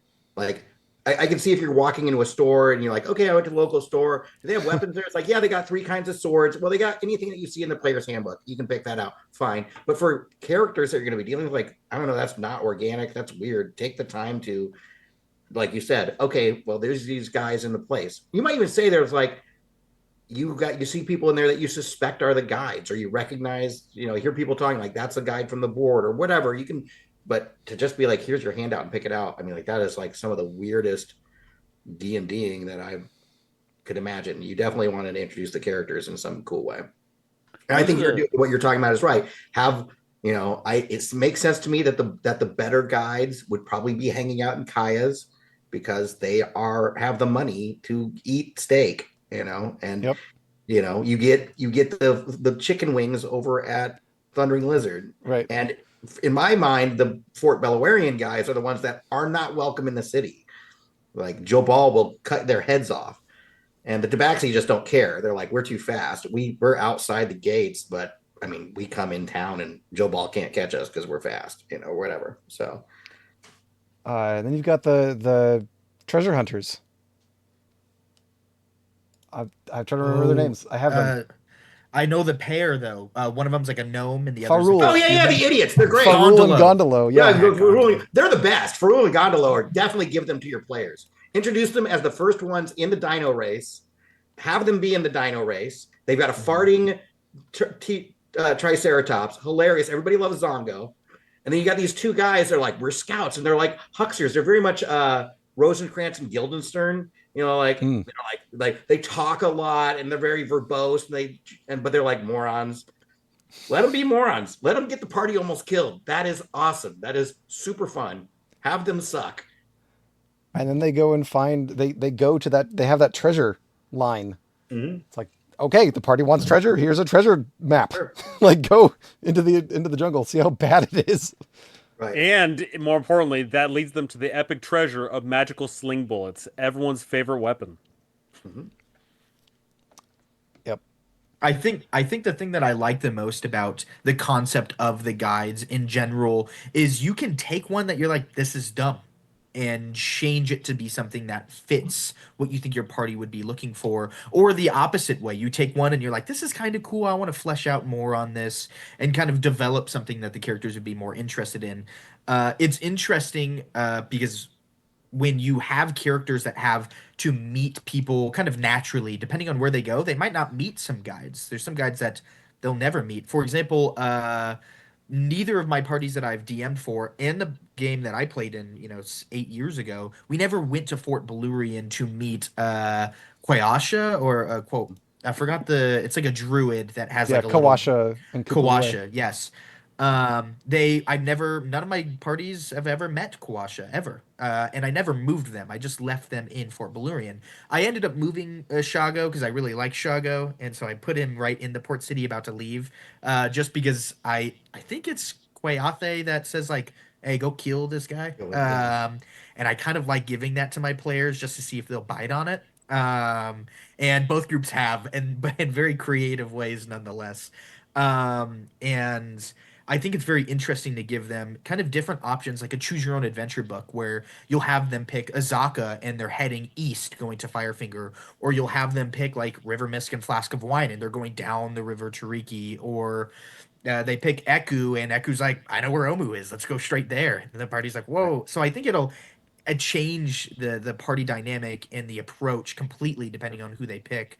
And I love that. I think that's really, really cool. Meet them naturally, meet them in the story, prep where you want them to be. Exactly what Apollonat is saying is like, where do you want to meet these guides? Kind of like write it out. Farul and Gondolo were next to Executioner's Run in mine when they first ran into them, and Farul approaches them and is like, "Hey, you all look like adventurers." Obviously, telling that they're not from here; they're tourists. They're not dressed like locals, Mm. and neither are Farul and Gondolo. They're not supposed to be here either. So they're just like, "Hey, we're about to get out of here. Like, let's get out of here." The party's like, "Hell no, we don't know who you are. What do you get away from me? What's up with you?" And it creates a connection where my players end up meeting them 10 sessions later in that area, and they're like, "Oh, it's these guys." And they convince them, oh, there's nothing here. Just go that other way, and they end up looking for the treasure. It just creates so many different areas to meet an NPC and then meet them later on in the jungle. Because all those guides can guide another group into the jungle and end up meeting the players that way as well. It's so natural. I love that. Yeah, absolutely. Oh, that's an interesting point. I I wish I'd thought of that earlier of like you could just meet a guide in the middle of the jungle Sure. with like two people with them. Right. Yeah. So I One guy's almost personally, dead. I pad out the guides. Like I make like at least 20 some odd guides for all the campaigns, and what I do is every single time, when they go into town, X number are available because they're all not just sitting around waiting for the party. There is presumably more, guides than what would is be in this book, right? They're not just all waiting for the players to show up. Once again, adding the verisimilitude of the world. So I purposely add more guides, and then when they go out, they come back, and then oh hey, some new guides have rotated in. Maybe you want to swap out your guide. Maybe you want to stick around with the person who led you so well, or maybe you want to ditch the person who almost got you killed. Right? I I think do a revert. I did a reverse with that where it's like they went out and then they came back. They're like, all our guides are dead. We need to go get more guides. And so they came back to town. And when they get back to town, the whole world now knows where the death curse is coming from. So Port Nyanzaro is full of foreigners now. It's different than the first time they got there. Everyone's stressed out. There's no lodgings anywhere, and there are no guides. They've all been hired. They're fucking gone. So you come back, it's like, oh yeah, oh, and the prices are way higher because there's a lot of demand. There's a bunch of foreigners here wanting like rain catchers and stuff. So yeah, those are 3 times as expensive. There's inflation going on because of this. And you have this having that be like every time you come back to town, it's different because that the adventure is continuing on. I think is a good idea. So like at one point in time, they end up going to Kirs the Ball and collecting those kids and bringing them back to Port Nyanzaru. And they're like, look, there's some sort of like Amuan prince and princess. We don't know what to do with them. Take them to the Golden Throne or whatever, and like let them figure it out or something. Well, that changes things. Now there is like royalty in the town, and like those factions have like shifted to deal with that. Like, oh, we are interested in like maybe cultivating them into being the new, maybe that's my opportunity for me to become the new king or something like that. Maybe we don't want merchant princes now. And having those dynamics happen. Every time you go into the jungle, when you come back, the world's different. It's worse. It's different or whatever. So go ahead and play with that stuff. Think about how the world. I think that's true with any D&D game. One of my best piece of advice for a dungeon master is it doesn't matter if your players go for the game hook. You old wizard shows up into the tavern and says, hey, I got an adventure to go on. If they say, nope, we're going to continue raising vegetables, we're vegetable farmers. Cool. Okay, well, the dragon armies are here. It's 2 weeks later and you didn't go on the quest. So bad guys, they're just the world's bad guys are still doing their bad guy shit. And so that will just keep on going and come up with a timetable for that. Like, how long does it take for, like, that's what I was asking you before. If you do not solve the death curse, what happens? Well, in my mind, they're not explicit, but I think eventually Acererak succeeds at having the Atropol turn into some sort of like world devouring god. Like, okay, well now you have a thing. Maybe that's why they're trying to summon the night serpent. Maybe that's really what's behind this thing. It's like, well, this is our last ditch. If this thing gets resurrected, then this other thing we need to resurrect to fight it. And there's some sort of war in hell, or who knows. The sky rips open, demons start pouring out. Who knows? Weird. If you're dealing on a Sarax multi-dimensional level, once you get to that, you guys didn't bother to show up. Guess what? The world's way worse now. And you still have to like solve this death curse thing, right? So, but having this like mechanic, have like it doesn't have to be super detailed, but it's like maybe two or three like thirds of your story. How does this world change as the adventure moves forward? Partway through, everybody else figures out what the Harpers knew. Cool, you got a head start, but now they know, and so that pours them in. And then what happens in the third stage? Keep on doing that. So. That's a good point because in my group, I had a player come in right when they got to Omu. And one of the things that preparing for his character to join the group is that he wanted to have an affiliation with the Death Curse itself. And so this prompted me to think, okay, so what is the outcome of failing to meet the time hack to get to the Death Curse? And so what happened is the Death Curse, with his backstory, his father tried to kill a Serac, failed, and a Serac put a curse on him, which is his son. And so now, as he gets closer to the source of the soulmonger, he's slowly becoming a lich. And so as each time he goes, he makes con saves, and each time he fails or uses like a lich spell, then he gets, progressively closer and closer. So I think that was a good point to like if you want to have something further effect with not meeting that time hack, put a curse on someone. Like make them like reap the fact that they didn't follow the plan. And it worked out really well. That's awesome. I love the concept of um I'm incredibly thankful because I'm running Tomb of Annihilation into Vecna Eve of Ruin for my in-game That's what I'm friend doing. group. Yep. And I replaced the Red Wizards of Thay with the Vecna cultists. It seems kind of a natural switch of like, cult adjacent people that are into liches. Swap, Yankee swap them. And I think the thing that I've been really enjoying is like with my home group that I'm doing this kind of combination campaign is they very quickly realize this is not a Skyrim campaign. Think the world is obviously moving, and if you are dragging your feet, people will do things that will bother you or stop you or prevent you from doing what you're attempting to do. And something that I've really liked and something that I can kind of suggest for preparing is like be familiar with the Company of the Yellow Banner, I think it's called. Yeah. And if you want to hint at them early, like you are not the only adventuring group that Syndra is sending out there. There are other people that are sending people out here that are trying to solve this same problem. This isn't a problem you're dealing with. This is a problem everyone is dealing with. They all want to solve it. And so there's other adventuring groups out here. There's other parties. There's other groups that are looting the places you're taking forever to get to and going out of their way to be adventurers in their own story. And I think my home group is really quickly latched onto that, realizing, okay, there's, obviously a time constraint here. The Death Curse is doing bad stuff, but we need to realize our investment in this needs to be more because the world is moving without us if we stop and stay. Which I think kind of relates to how do you want to handle traveling back to Port Nyanzaru in your games? A really popular homebrew tweak is the webway of Ubtao, which I love. I personally am a really big fan of that.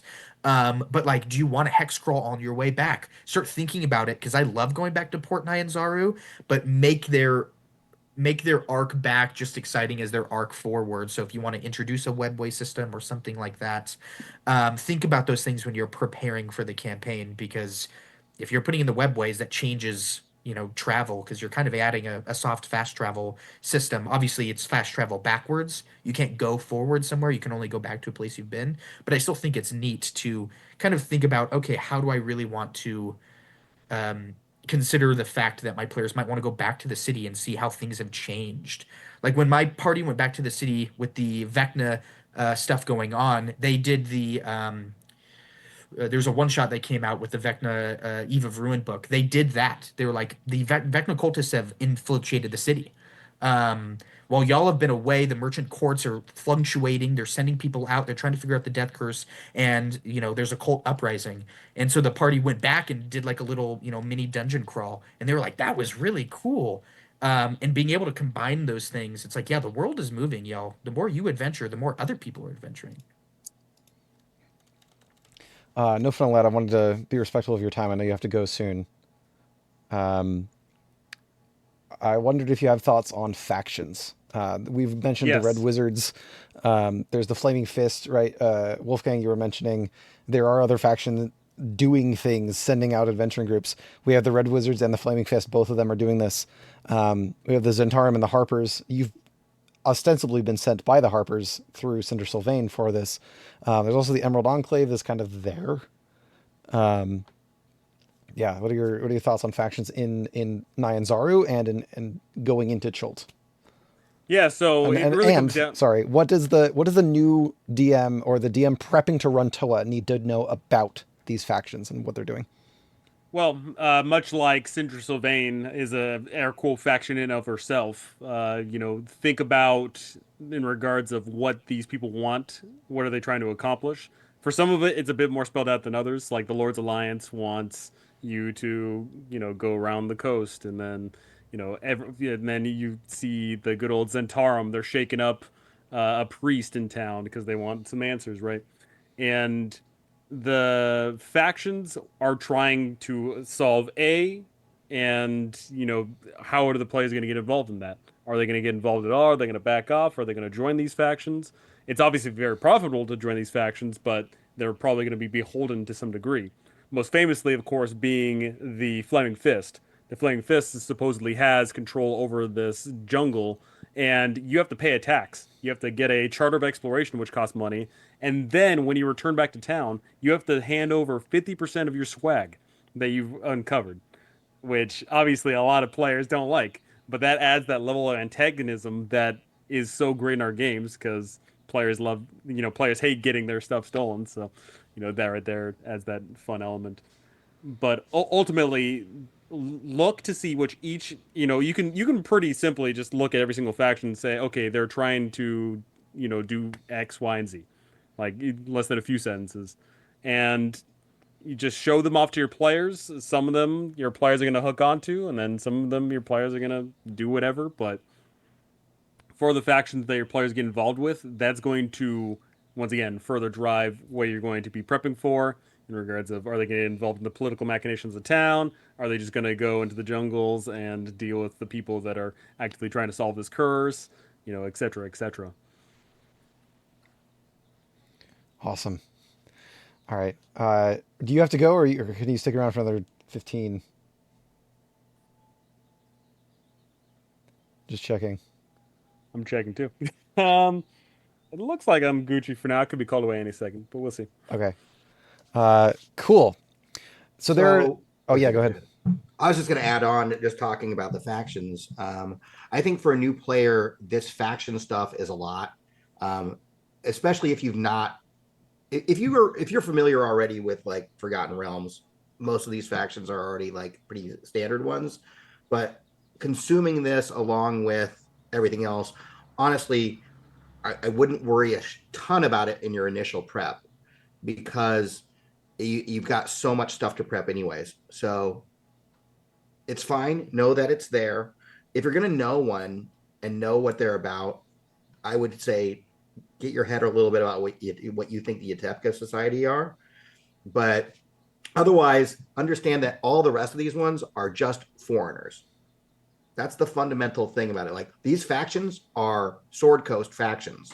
They are not Cholton factions. These are like, you got the Zentarim, you got the Emerald uh, Enclave, and all these people. They're all these like they're all there with a foreign interest, and so you can kind of deal with them as a group that way until your players zoom in on something. If your players zoom in on like, oh, we need to deal with the Zentrum in some way because they're doing the guard wall, you'll probably have a prep night before your next game to go read up on them and what they're about. But to try to like absorb all of that stuff while you're also trying to like absorb dinosaurs and who are these the merchant princes are much more kind of integral, I think, to the city than these other factions. So don't feel like you need to absorb all that stuff at once because it's a lot. Even just I think it's like 1 or 2 pages of the book that's still a lot to try to get into your head when you've got all these things to juggle. Just know that they're there and they're doing stuff. And then when the time comes, you're not going to have to deal with the flaming fist right away. The flaming fist you're not going to deal with until they go outside the city, so don't worry about that right now.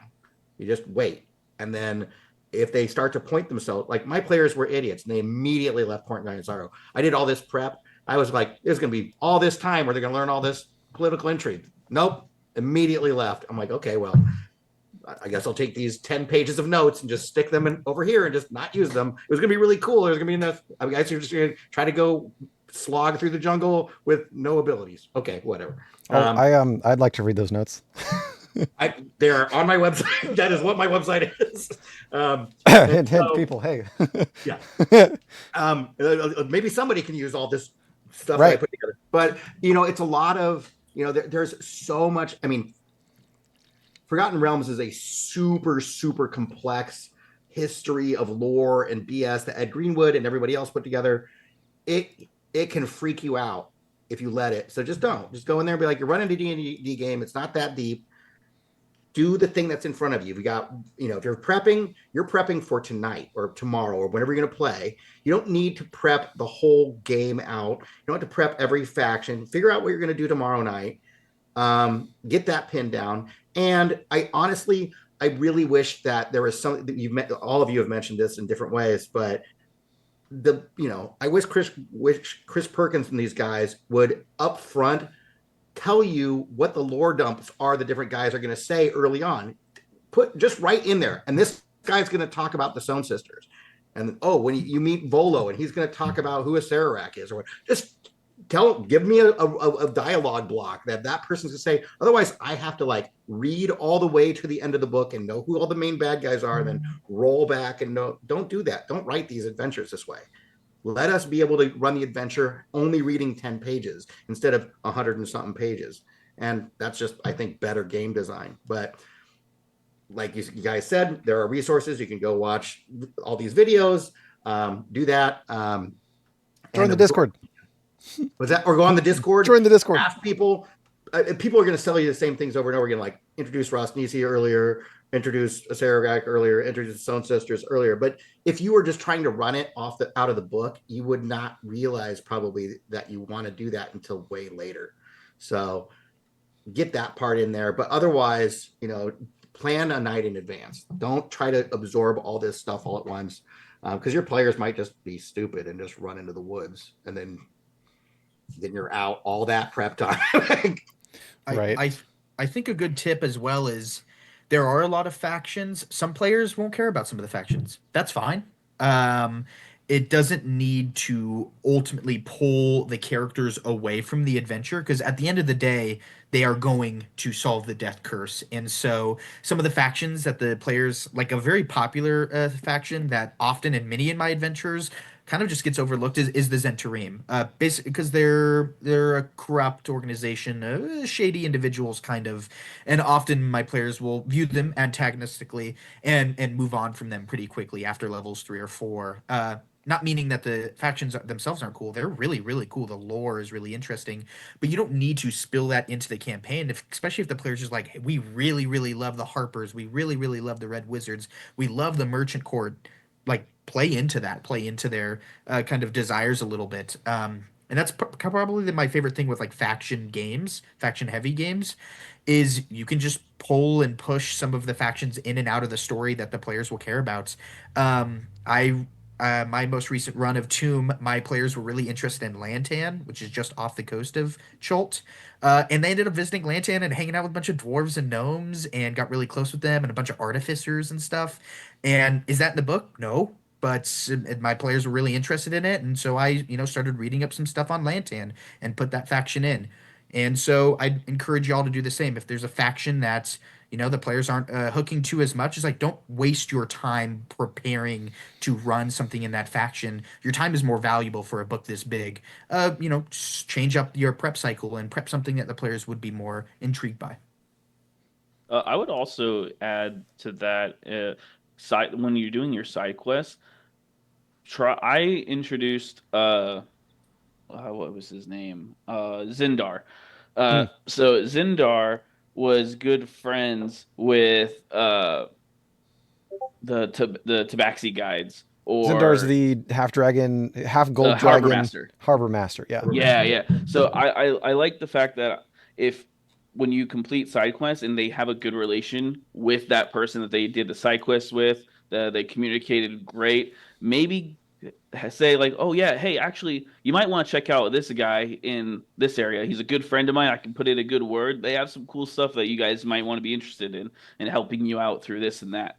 So doing that because honestly, like my players don't really care about politics, and a lot of times they overlook some of the things that I would like them to see. And so, if I by doing that, it at least sparks an interest. Like later when they're doing their things, like oh, maybe I need to get we need to get this map, but Zindar said something about this with that faction. So I think adding that kind of addition to those NPCs will be really good for your party. Excellent. Um, awesome. There's been so much good discussion. We're in the last about 10 minutes here. I want to touch on a couple more things and then open it up to questions. I'm going to kind of end the recording a little bit later, but I want to cut it at 2 hours here. So, one of my points on the document here is find some parts of the adventure that you would enjoy running. Does anything in the adventure speak to you? Like Micah, you're passionate about Firefinger. You're like, yes, put the players there, get that in their way, make it so they go up and they can have a chance of falling off, 300 feet, whatever it is. Like, yes, it is. It evokes that really visceral response of oh my gosh, we're in danger, and that's what it did for me too.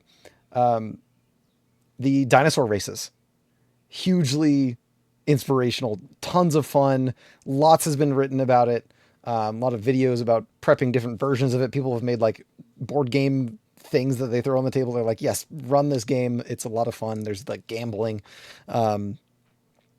Like Micah, I've linked to your annotated Toda dinosaur races thing. It's fantastic. I think in all of the New and feedback improved, threads, by the way. excellent. Yeah. All of the feedback threads on Reddit of like, hey, I'm prepping Port 9 Zaru. What do I do? There's always a comment, run the dino races. Because there's so many story elements that you can just add into it really naturally. Like Wolfgang, you mentioned, there was the Frulun Gondolo, like they could be in the race. Or one of you said how they could be in the race, but also you could just find them like gambling. You know, they they need a reason to go treasure hunting and they're out of money. They just gambled all their money away on the races. Are there any major elements that you would have a new DM or a DM just getting into Toa, elements that you would highly recommend that they read up on and kind of have in their back pocket? My pretty big recommendation would be the Heart of Ubtao, because one of the entire landscape, all of it's natural, but we're playing a fantasy game. So, like, just when you look at it, you could think like, okay, we're just playing, we're wizards in a jungle. But then when you see something that is magical in that sense of like, oh, hey, there's just a floating rock over there, that adds that element of we are playing a fantasy game. And also, very importantly, is when your players inevitably go up there, whether they fly up there or Valindra just lets them in, then you can have that very interesting aspect of telling your players straight up, you guys are weak. This person could kill you at the snap of a finger. She could power word kill any one of you at any moment. And I think that's very important for players to learn, especially in this campaign of all campaigns, is they shouldn't go in with the expectation that they should be able to beat every encounter. They shouldn't be able to walk away and do whatever they want. There should be an element of there are strong forces here. There are powerful people. There are factions moving about this place that are more than just them. Once again, leading the whole factions thing. Valindra being the leader of the Red Wizards here, but having those elements that make the world feel alive, or if your players mess up and make them feel dead, I think those elements add a lot to this adventure. in regards of making it feel like this is a dangerous campaign. Clarification: she works for Zestam, the most powerful lich among the Red Wizards of Thay, though she is not a Red Wizard herself. She's the leader of the Red Wizards. It's fine. Of this, Just of this, clarifying, yeah. I'm going to do a little will actually for those who are maybe nitpicking. But yeah, I 100% agree. It's a very good introduction, a very good branching point for introducing the Red Wizards and their goals in Chult, and also dealing with that sense of fantasy. Absolutely. That's page 58 in the adventure book. I would say Yellark, gold Ah, mine of a place. It especially when your players see the leaves are tied with a rope to a tree, and then they're like, "Huh, I wonder what this does." Boom! And it just gets slingshotted away. It's a gold mine of a place. And also, I would recommend emphasizing Imbala with the environment. I didn't really mind it with what's actually there and the architecture and the lore behind it, but if your players get there, it's sunrise and they see all of Cholt on top of the cliffside. It just really enhances the scope of how big this place is and in the journey they're gonna have to take. And that small 10 minutes like view or discussion of how like describing this area, it puts them in a whole nother world. And I think all DM should do that. It's great. Yelyark, page 89, and Umbala is going to put you on page 72. Umbala is the 1,800-foot high plateau. That's the Western March when my Yep. guide where I talk about like that's the Wizard of Oz thing that we talked about before. That whole path he's talking about ends with that moment, only it's basically the Emerald City and you get to see the whole thing. So I agree. I think it's a super cool early build. So taking the west way down is cool. Um, I think for me, it's just I didn't get to do it because my players just turned around and walked the other way, but they got to all the way to Kirsa Ball and then didn't go to Nongalore. I was like so ready. I'm like, this is gonna be the shit. They're gonna fight a Medusa. It's gonna be so cool. And they just turned around and went the other way and went back home. I'm like, you could get up on the plateau, probably look around like, nope, there's gargoyles up there. I'm like, but not really. You could probably get up there and see pretty far. You could look all around like, nope, we're pretty sure we know what to do. We're just going to go. I'm like, yeah, but just think what could be on the other side of this mountain. You might be able to see else. And nope, they just wouldn't have it. And so that they just don't know that's there at all. Very frustrating. So if I could rewind and just like make them go somewhere, it's like, walk over there. There's cool stuff. Nongalore's amazing. Yeah. I recommend Camp Righteous as a mini dungeon. The reward isn't great, but it's good for enforcing teamwork and solving little Indiana Jones or Minecraft style dungeon Sure. puzzles. I have run Camp Righteous as a one shot probably about 8 times now. Just separately outside of Toa, just with other groups. My middle schoolers, I've run Camp Righteous. Half of them died, but it's fine. It was a one shot. And it's a really good spot for learning a little bit of lore. I do very much like the whole Kirsa Ball, Nongalore, Omu kind of triad of lore that gets pulled in. Kirsa Ball is a really cool spot for interfacing with the Aarakocra, getting to know the old royalty of Omu. Yeah, there's a couple like of problematic further in- things. We're gonna do an entire deep dive on Kirsa Ball, I believe, Yeah. and that whole I look like forward plot to it. line. Yeah, Well- Did any of you guys run this variation that was online just out of curiosity? The Camp Vengeance with the pseudo hydra in it, or the false hydra in it? Oh God, Have you encountered this? no. I It's know a about the real- false hydra, Somebody but came that up with it on seems- Reddit, and I'm like, I want to do that. That looks awesome. I can't summarize it, but you'll find it. Hop on Reddit and type in like false hydra Camp Vengeance. Vengeance, and Huh. I'm like, what a baller way to run that camp that would be. But I need to have to run the campaign again. So it's In cool. in It sounds really neat. Hey, in Wolfgang, you're terms yeah, go of ahead. in terms of locations that I love, you all kind of nailed everything east of the River Olung. I love. I love the encounter near Needle's Bones. I love Crucible. I love Crucible. For real, this is like one of my favorite plot hooks is sending them to Nangalore to grab the Black Orchid. I love a Medusa. I put a flesh golem with the Medusa that she's like been tinkering on because I think it's supposed to be like her dead husband or something like Okay. that. And I'm like, I like the idea of like a Frankenstein kind of monster being there. And the players are like, what the heck is going on here? Like this person has gone cuckoo for Cocoa Puffs. So I love tying that all in. I never went east when I played in it back in 2017. So little do I know when I read the actual module, I'm like, what?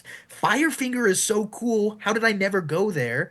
And then Firefinger to Needle's Bones to Ball. You can add, there's a popular a supplement online for wastes that adds like a little mini dungeon there that's like on the back of an undead dragon turtle that's like sitting in the waters. That's a really cool thing to run as well because it gives some of that lore for Arasasi, which is really neat. But everything east of the River Olung is probably my favorite in the jungle. In the city, I love Executioner's Run. Every time my players see it, they try to rig it. That every single time you put them in front of you got to get from here to here, and there's monsters in the middle. My players instantly are like fog cloud, just trying to create distractions. It just like is fuel for like chaos for players to just like how can we make money off of this? That's the first thing they start thinking. And so I love Executioner's Run. I also love the Dino races. It's hard to not love them because they're so cool and there's so many supplements out there for them. So I'd say those two would be my biggest suggestions in the city and outside the city. Everything east of Olong is amazing. Excellent. Ah, there's so much meat to this. I love it. Okay. Okay. But this is later in the game prep. These are like where you're going Yes. to point them to. So Yes, but it's good to know these different paths that the players could take. Um, I do have a and motto that I put up on my website is all roads lead to Omu. And I think that's a philosophy that you should probably adopt as a DM. I think there's an antagonism some dungeon masters have instinctively, whether it's like them versus the players. And if you're not cautious, you'll end up spinning your players in circles. Have everybody point them in the right direction. Everywhere they go should be kind of pointing them south to that location. Because they're finding clues or whatever. Or there's smoke signals of it. Whatever you got to do to get them going the right way. Everybody, all roads should lead to the end, um, so that they can so you can wrap the game up in a few years. ideally, Ideally. uh, Uh, a can I couple say other. one Oh more yeah, thing, go for it. Apollonaut? You can move stuff in the jungle. If you love Firefinger and you're like, well, crap, my players at Mbala, they're never gonna go east. Just move it. It Mhm. says in Firefinger there's tons of other, Our light finger. towers. Just move it. Just put Firefinger somewhere else. Or if you love, Cure Sabal, just move it. Aarakocra settled, instead of, east of the Heart of Ubtao, they settled west of the Heart of Ubtao and just move the location. As the DM, hopefully they're not seeing the map with all the locations. Just be like, yep, the location's over there now. I love this place. I want to run it. I'm gonna put it in the player's path so they can experience this cool part. Um, please, please, please do that. As a DM, if you read something and you think it's awesome, you have every opportunity to share that awesome stuff with your players. So take advantage of the fact that they don't have the Dungeon Master's map where it says where everything is, and just be like, I'm gonna put the wreck of the narwhal right next to them actually, and just move it over. Mhm. All right, we are at 2 hours. Um, thank you all for being here. This has been enlightening and an incredibly dense, packed discussion.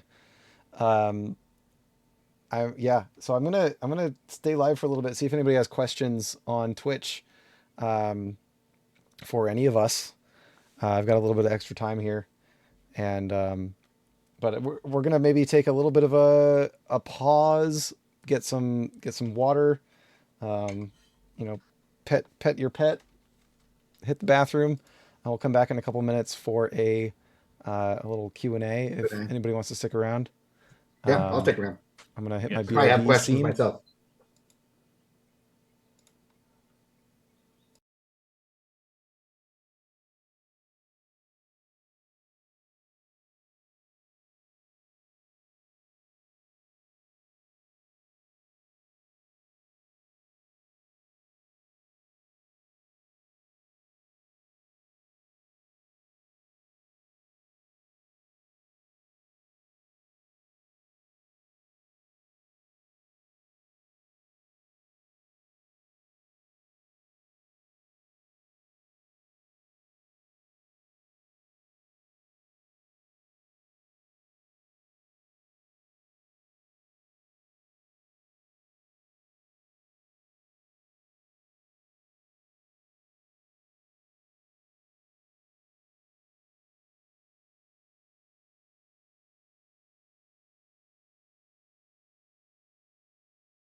All right. Is there anybody on Twitch got questions?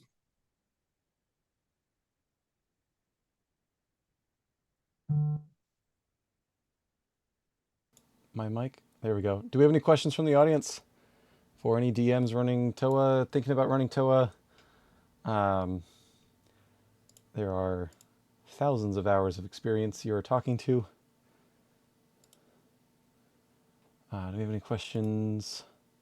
We had some sentiment, especially feeling like you gain influence uh, in the game as it goes on. If your game has a lot of factions, they like the idea of being a cog or part of a game, big game of factions.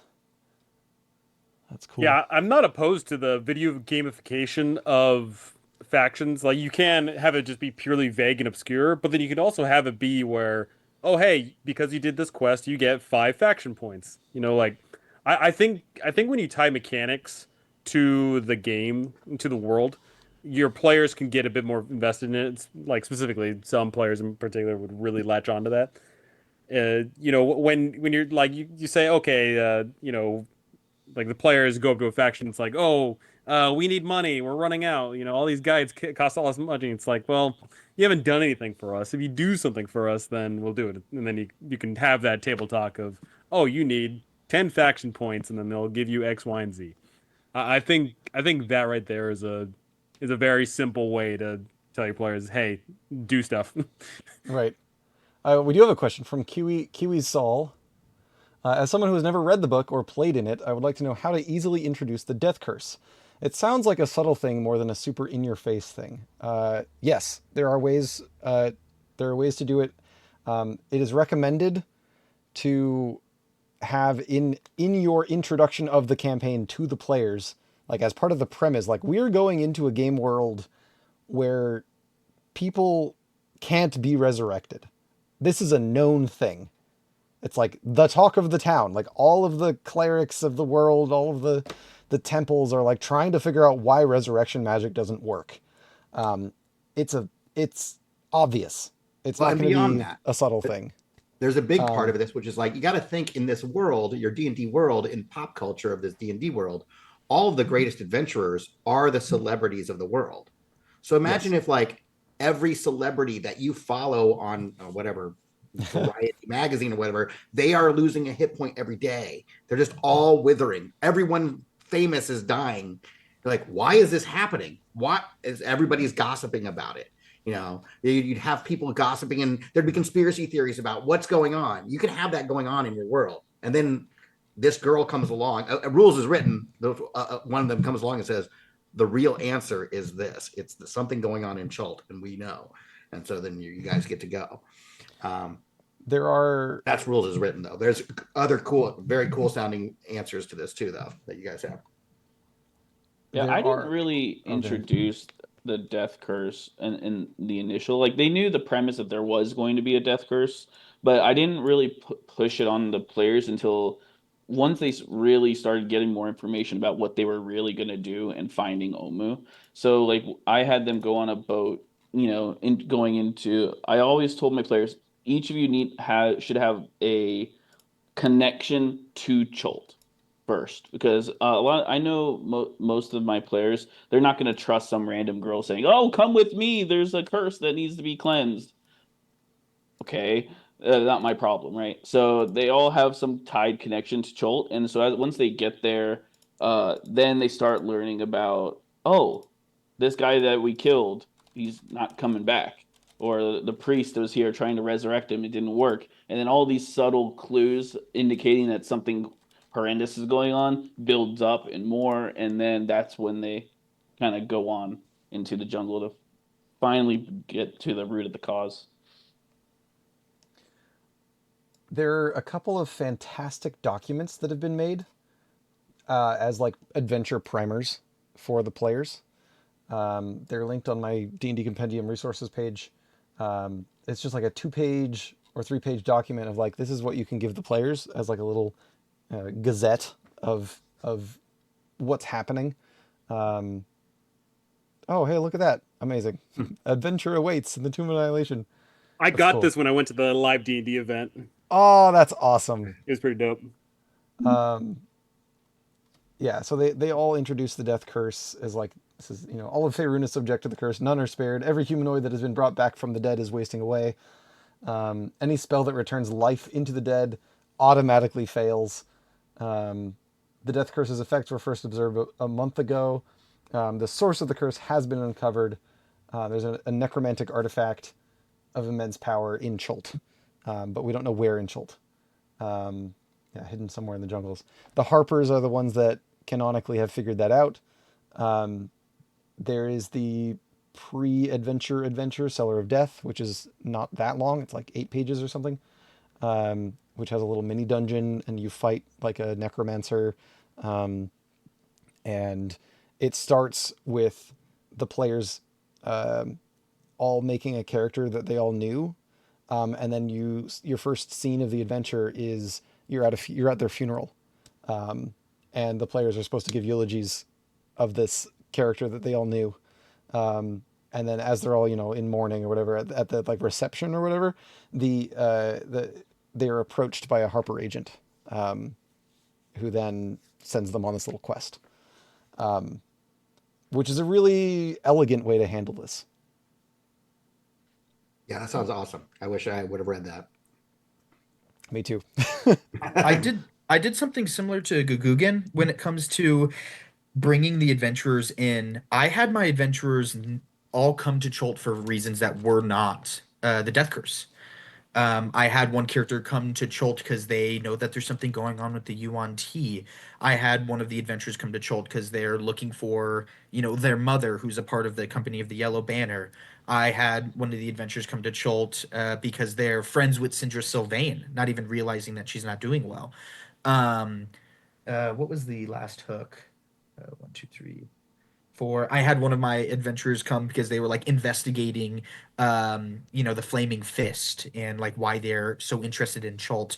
They all end up in Port Nyanzaru and they end up like fighting some sort of rogue dinosaur that got loose from one of the stalls and like putting it down or resecuring it.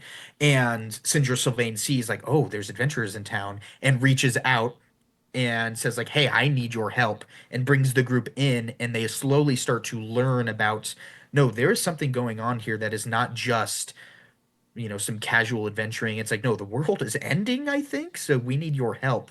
And it's Sindra Sylvain is trying to hire anybody, literally anybody that can help them because they are physically dying. And so it's been a really cool way to have my players kind of grasped and pulled. And one of my players, for example, has a connection to Ras Nasi and is like trying to track him down because he's been staving off death for a while. And he's like a warlock, and he like clawed his way out of the dirt in this little rogue dinosaur attack. And the players are like, "What is going on?"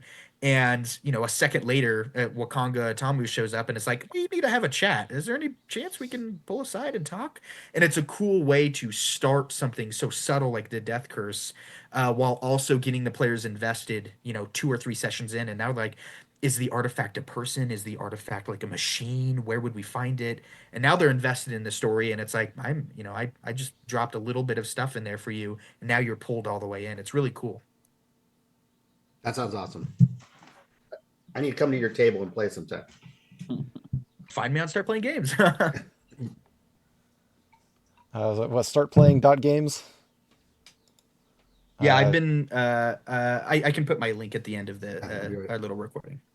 Excellent. You said you had some questions from some of your players that have stopped by. Yes. One of my players who plays an awesome moon druid in my games, in Tomb of Annihilation, asked me to ask all of you wonderful people, what is something that you wish you knew before you started running the adventure? 5, 6 sessions in, and you're like, oh crap, what is that thing? Are we allowed to do spoilers? 100%. Okay. It's got this is the whole thing is spoilers. I was either. I fully wish I threw out more uh Acererak like dreamscapes like memories into the players. Really felt that once the players didn't really feel that strong of a connection to Acererak. He was just kind of there. So I really wish I putting more emphasis on him manipulating your thoughts and your dreams because he's almost a god. So, he can pretty much do anything he wants. So having him interact with the players, you know, not even just metaphysically or spiritually or whatever, I think is a good stepping stone for you to actually start addressing that there is a much bigger threat to this. Yeah, I would say doing the dream stuff is really cool. I'll just share with you, I won't tell you the whole detail, but I had a really, really fun night where when we came to the table, when they started up the session, only my wife had survived. They like wake up from their long rest. It's like you wake up and there are corpses ripped to pieces all around you. All the other players are, and she's like, wait, what? And they're like, Micah won't really be doing this. I'm like, I am. And it just got, as it went, it got more and more surreal. She ran into Stone Sisters and stuff, and there was like a sphere of annihilation and stuff. It was a really cool fuck with you type of thing. But having them think that all the other players are maybe actually dead, that's fun. It's a super fun thing to do. Like, especially if they did something shitty the night before and you're like pissed at them. And then they're like, maybe he is being petty and just like going to kill all our characters and only his wife gets to survive. That's shitty, you know? And then it turns out she was the one that had the nightmare. And then you can sprinkle I wish I would have done a lot more of that stuff your time. Sprinkling in nightmares and visions and stuff. Having Visions, people know who that's they the were, word. like, oh, a Sararak spoke to me in a dream about you. You know, that kind of stuff. You could have that kind of stuff too. Getting that stuff earlier. Stone Sisters and Russ, or Stone Sisters and Sararak earlier. I spoke very abstractedly about Sararak all the time because for me, Sararak is ridiculous. He is Skeletor with a funhouse dungeon, and he's just an idiot. For me, all other liches look at him like a total tool. They think he's a moron. He's just crazy and rips people up for no good reason. Has no real ambitions as a super being, so they think that's stupid. So I talk about him all the time, just like as DM to players, like, oh, Sararak, he's in the Tomb of Horror, and and so when they eventually run into him, he's gonna be like, you fools, you came here. It'll be totally stupid. But the Stone Sisters you can make really scary. And if you get into the hag lore, I mean, this is like way off book, but like out of the scope of what we're doing here. But the hags and their relationship to hell and all this kind of stuff can be really cool, and soul bags and all this kind of stuff. So Yeah.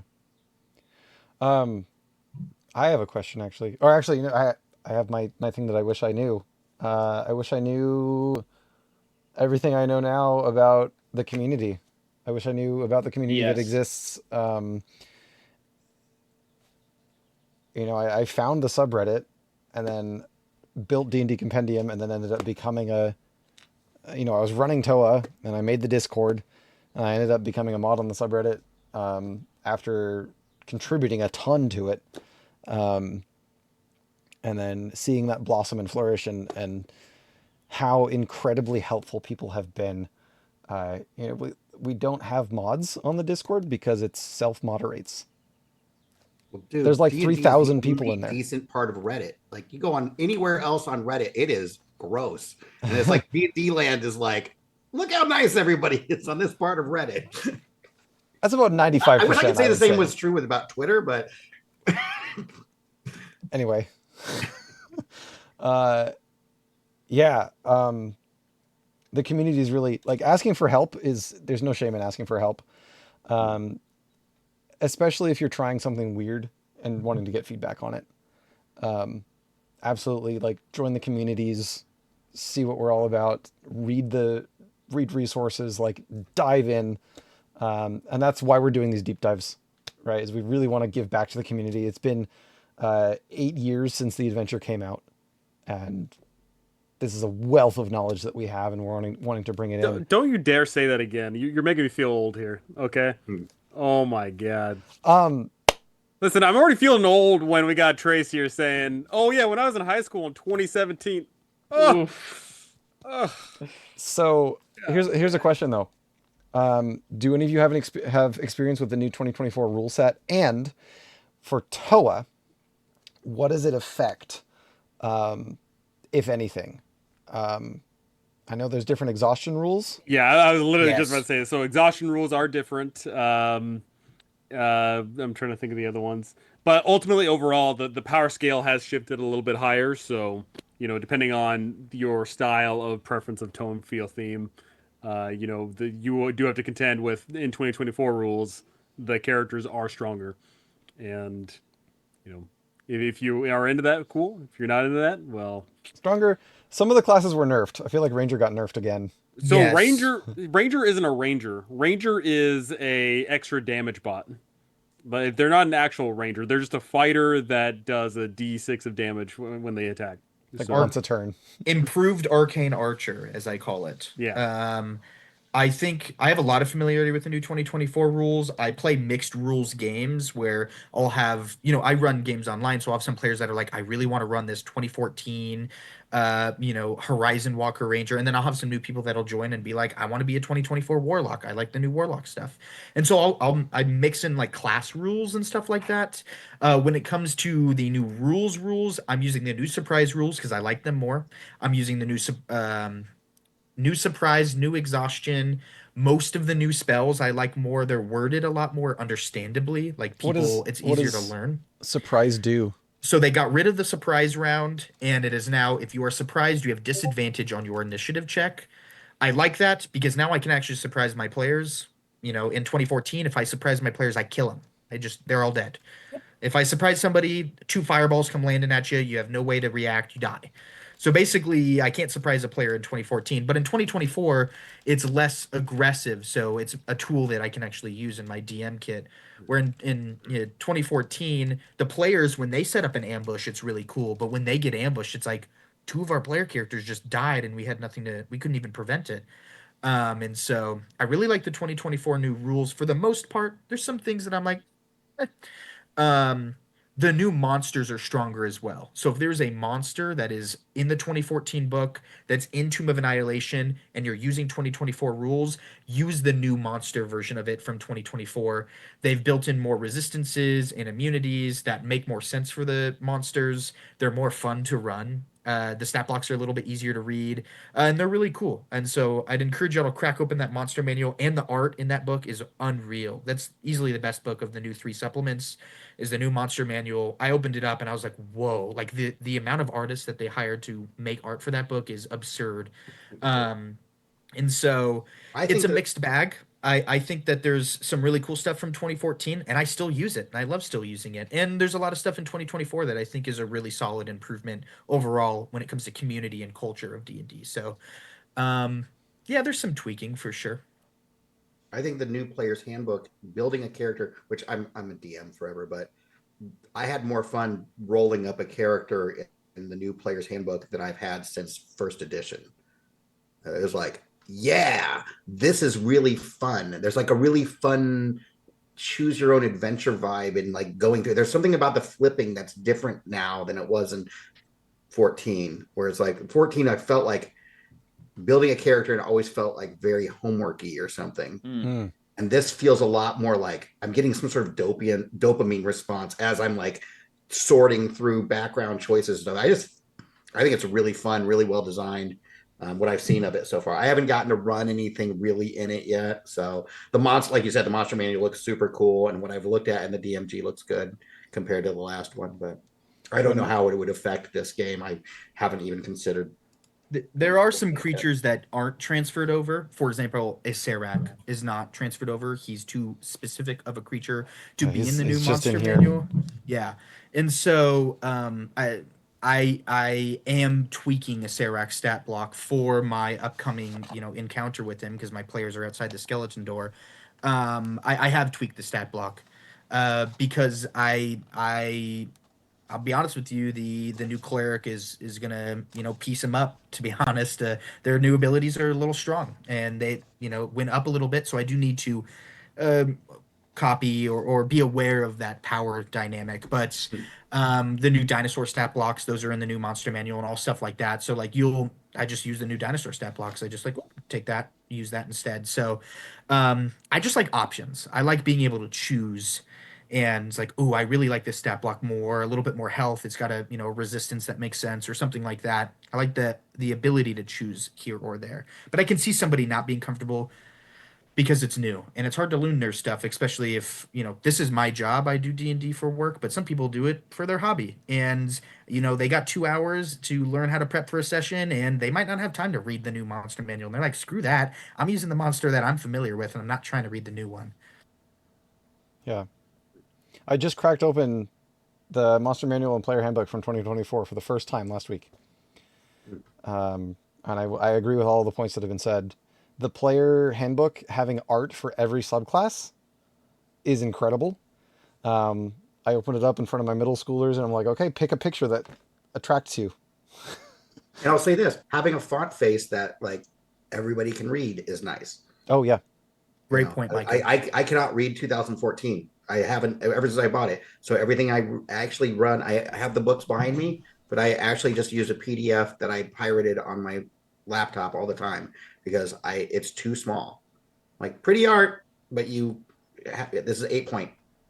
Yeah. So, and I don't know if it's for me. If I were Wizard of the Coast, I'd be like, how hard is it for us to lay out another book that's like large type? Certainly, at least half of our fans wear glasses. Why wouldn't you just sell a set? Charge me $65 for the $50 books for a large print book. I'll do it. Yeah. Seems easy, but whatever. Make me giving you money easy. You should do that. Agreed. Also, the point about the monsters having much better art is Super cool. totally valid. Um, there's a new blob of Annihilation. I thought that was kind of cool. It's really cool. It's deadly though. I looked at it and I was like, that's the Yeah. BBEG of a Tomb of Annihilation game because it is stronger than a Serac Yeah. borderline. It's Huh. like, campaign ending. Like you need the whole town to get their pitchforks out because that thing is no joke. Oh, cool. Yeah, blob of Do we have Annihilation. other questions? Uh, I have two more from some of my online Tomb players. Um,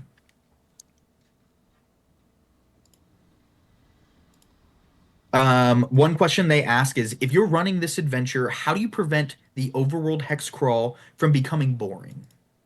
Which I think is a good question.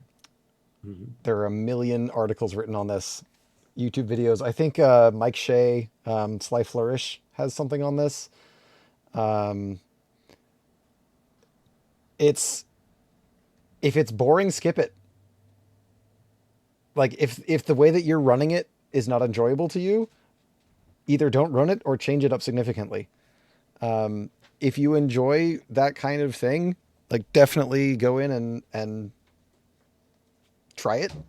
If your players are not liking it, not liking the daily encounters, roll on the encounter table, see what happens, and okay, we move one hex, and okay, we have to do our little notes of who had water, who had food. Got to mark off our supplies. If people aren't into that, just don't do it. Just say time skips. You go 5 hexes, and it's a new environment. I have to describe this new environment. Maybe you went to a hex now that has greater undead instead of lesser undead, and we got to change up, what you see. And I'm going to narratively describe everything that's happening around you, and I'm going to, montage.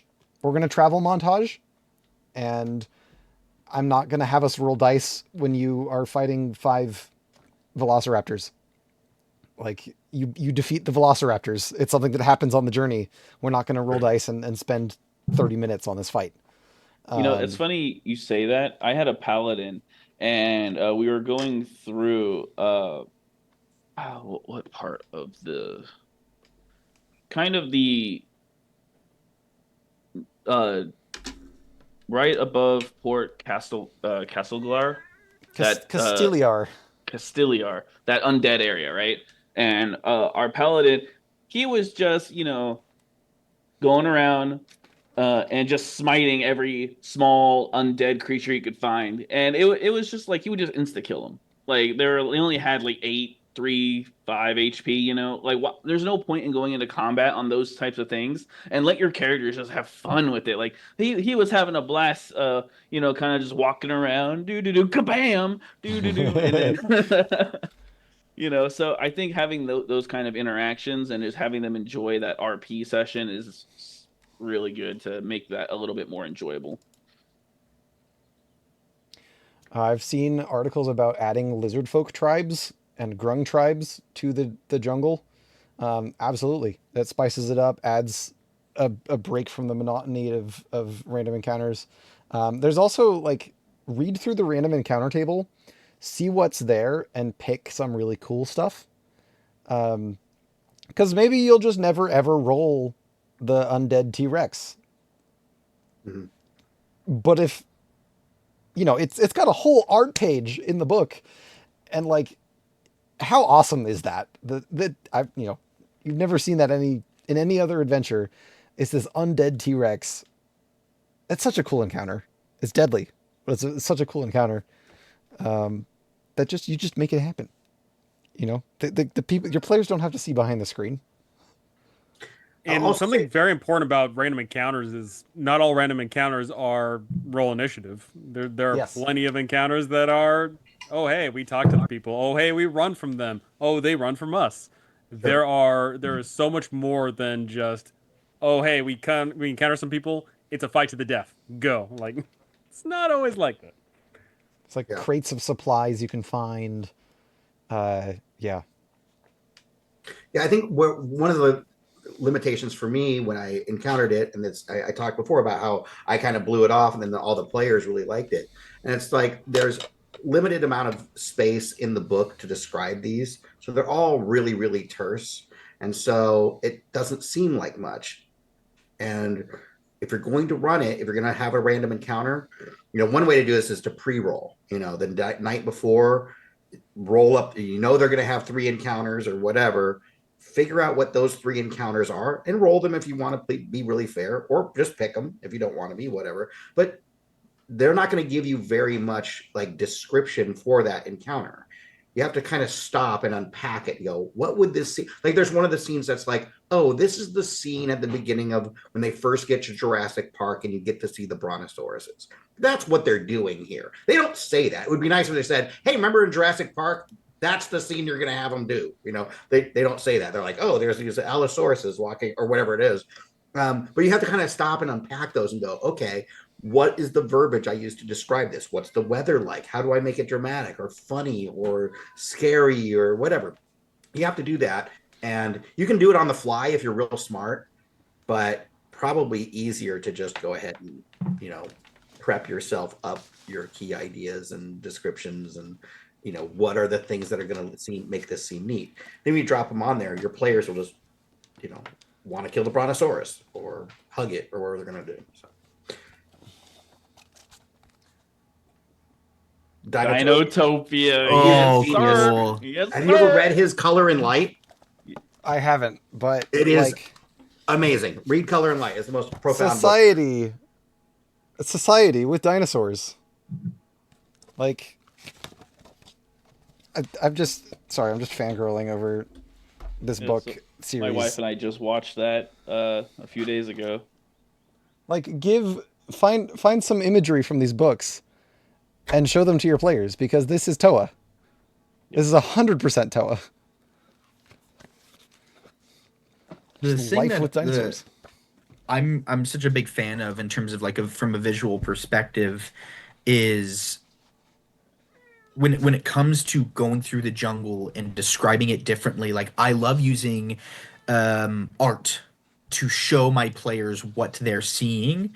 And the community has produced so much art over the years for different locations, different places. There's like a still of Firefinger at night, and it's just like absolutely just like awestruck, beautiful photo. And these people have put in effort to create these things like Dinotopia. Um, Show your players that, set the scene, pull it up on your TV if you're DMing at home, or put it on the VTT if you're DMing, online. I use like James RPG Art, who is a really awesome artist. He makes like animated stills. Like just show your players, let them consume the world, let them feel alive in it. That's where you'll really break up the monotony, in my opinion, from the jungle travel. Is describe what it looks like when you cross through a jungle opening and you can see the peaks of flame and just those volcanoes, just like smoke going into the sky. It's like, whoa. Like be visual with it, with your descriptions, and show images and find things online, because people have drawn those things, people have animated those things. Like allow them to kind of live in that world a little bit. Um, and I'm also kind of agreeing with Micah. Is like I pre-roll all of my encounters. Some of my encounters I'll put in a specific location, like right outside of Firefinger. I put a person that was has a climber's kit on him, and but his body's like smashed. His bones are all broken because one of the Terrafolk plucked him and dropped him from the sky and just crushed him. So he's got a climber's kit on him because he was trying to ascend the tower. And my players very quickly were like, "Wait, he's like 100 feet away from the tower. How did he fall this far?" And one of the players was like, "What if somebody brought him here?" And the players were like, "Uh-oh, grab his climber's kit. We need to get out there. This is dangerous." They quickly realized, like, no, those Terrafolk will just pluck you and throw you. They don't even need to fight you. They'll just throw you off the side and just let you fall. Um, and it's cool to be able to grab some of, and I think that's from a random encounter. I think there's a random encounter like finding a dead person with like, rations and climber's kit on him, and it's like I know exactly where to put that now. And so go through, read some of the random encounters. You can roll on it if you really like doing that. But if there's ones that work really well for certain locations, just plop them there, just put them there. I also will say I personally think the King of Feathers is a little bit underwhelming. However, if you add a spectral version of a Sararak riding the King of Feathers, I'm just saying it's a great encounter. Hmm. Whoa. Oh my gosh. My Somebody made characters just ran kaiju. away and never saw the King of Feathers. They heard it and they were Oh. like, "Nope, not even going to that side of the city," and they just would not go within a mile of it. So Somebody made like kaiju rules for the King of Feathers in the Jeez. Discord. Yeah. nice. Just like extra health bar, Yeah, yeah, yeah. different transformation things. It's just like, what? Okay. All right, I'm in. There's an NPC hooded lantern in Omu. He's one of the older The Tabaxi, right? Tabaxi. Yeah, Yeah. the older Tabaxi hunter that's like kind of a hermit living by himself, and his whole life goal is to kill this King of Feathers. So my party actually it was pouring rain, and they stumbled into this like derelict tavern, and I had them notice that like there was a torch lit in the tavern. They're like, "Why is that lit?" And I had Hood the Lantern living upstairs in a room of this like ruined tavern, and they found him and talked to him and got that quest. But yeah, the King of Feathers with the he like breathes out wasps. Wasps, yeah. Yeah, like what? And teleports. Candyman if it was a Yes, Misty dinosaur. Step or whatever. Misty Step at will. T Rex. Oh my god. Oh, I one like. of the things. Oh, good. No, you go. Yeah, no, I was gonna say, going back to one of the things where you're going into Omu and Toa, where you're gonna meet other adventurers, right? Like people are zooming to get to this place to stop it. So in my game, when my players went to the false entrance, they found another group of adventurers kind of like hiding out in this thing, trying to avoid all of the Auntie and everything, and they're just so confused, like there's nothing here. What are we doing? And so once my players found the real entrance, the other adventurers like, oh, I'm gonna go take the glory, and then they go in and get zapped by the trap when you're going into the That was door. nice of you. I like that. Yeah, and then now they're all like, well, Take all the cubes from them. yeah. So yeah, I think that's a good addition to add some actual like role playing other adventurers going in there and giving them some life. Like some of them are going to be scared, some of them are excited, and then confused. Like, what are we even doing here? And you can use that as if you're running into a TPK. Yeah. My party had that. They had a random encounter with these sea hags when they were like second level, and they were dying. And so then the order of the whatever the yellow banner shows up. They just like walk right in and save them. They're like, look at you, you little pussies. And good luck adventuring. Hey, maybe you should stay up at Fort Belwarian and just chill for a while. We're gonna go actually solve this death curse. And so they had to like interact with them, and like it saved them. And if I wanted to, I could always throw that in there if I needed to. I Mm-hmm. could have You can have other adventurers come in and save them, um, Or kill or them. not. Just let them die. Whatever. As long as one has lived to tell the tale, the party has still made its way forward in the adventure.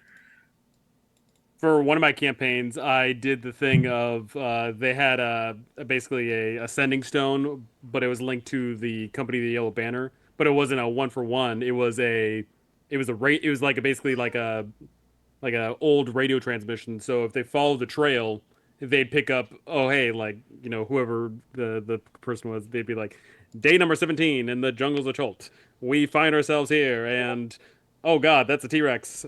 Talk to you tomorrow, and then then the next day it'd be like oh update, so and so almost got swallowed. And that led to an enjoyable experience of they got to know these characters, and then all of a sudden they get to the grand finale, and it's like, we are about to descend into the tomb. We shall see you when we leave. And then, of course, they find all their dead bodies. It's like, oh, man. I did something very similar to that. I was running another campaign in the Salt Marsh, which is I kind of made it my own thing, but I put it in Cholt as well because I was already doing TOA, and I was like, let me make it a little bit easier on myself. And so every day in Cholt that my other group was going out doing adventures, there would always be like magical newsletters of my other group influencing the world in my second group. And so they would always be like, "Oh, I wonder what this adventure's. Oh, they almost died to, so and so." Like, Hmm. ooh. So it was always okay. This group of people is going to be the heroes of, Zaru, while the other group is going to be the heroes of another thing. And so it was nice to tie them together a little World bit. building. That's cool. Yeah. I like that. I absolutely love that. I'm stealing that. There's a magic item called like the paper bird. I forgot what book it's from. It might be from like Strixhaven because that kind of fits the kind of vibe. It seems kind of Harry Potterish to me. That is essentially that. It's like a letter you can throw out and it'll find a recipient and read itself to the recipient and then it disintegrates. Which I think is literally something from Harry Potter. And I planted one of those from like an NPC that my player was really fond of, and they sent it to my player. And I was considering of putting that potential NPC in the company of the Yellow Banner, and I think I'm going to do exactly that by them sending letters to the Yep. party saying like, "Hey, go find this person," and they'll be like, "I just joined an adventuring party," and so I'm picking up from both of you, you brilliant minds here, and I'm using that because that's awesome, and I love that. I Oh got one more gosh. question from one of my One more players. I just question. wanted to throw it out there. How, and I don't really know if this might be a little bit above the weight limit for kind of over preparing, but their question was when you were looking at them, when you were looking at the adventure from an outsider's perspective, how do you make each of the phases feel distinct? And they've labeled the city, they've labeled the jungle, they've labeled the city of Omu, and they labeled the tomb. Those four phases. When you're preparing from an outsider's perspective, how do you make them feel distinct? I think my answer would be pretty quick to that. They should all feel very different in terms of just flavor. I think Port Nine Zaru, when you first should get there, is like welcoming and they want tourists and they want tourism, and the jungle should be harsh and grim and, trying to slowly drag you down. I really liked making Omu like an open dungeon a little bit. We're letting people explore, but they're knowing that there were other people actively exploring as they were exploring. And then I think the dungeon itself is very self-explanatory. It's awesome. It's one of my favorite dungeons in all of 5e. But it is harsh and it is designed by somebody that is attempting to kill you. I've always told my players that is like this isn't a place that is designed for adventurers to be in. It is a death trap. The person that made this is intending to kill you. That's their end goal. So sometimes my players would get caught on a puzzle and not realizing that the puzzle is at the end of the day trying to harm them, and they'll do something, solve it, and still get hurt, and they're like, what the heck? And it's like you could have got hurt more if you would have failed the puzzle. So the players are starting to realize like, oh, we shouldn't be here, this is trying to keep us away. It's like, yes, it's hostile. Right. Haha, I'm in danger.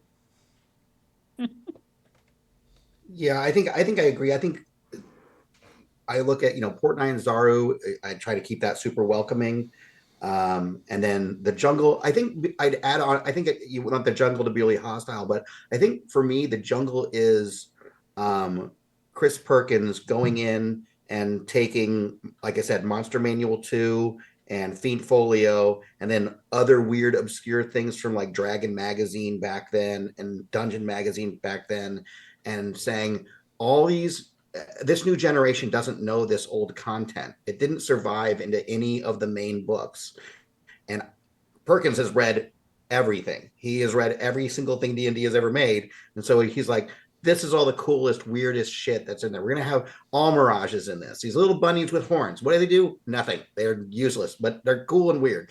And we're going to have like whatever, It's like a like later on, guardian you have naga.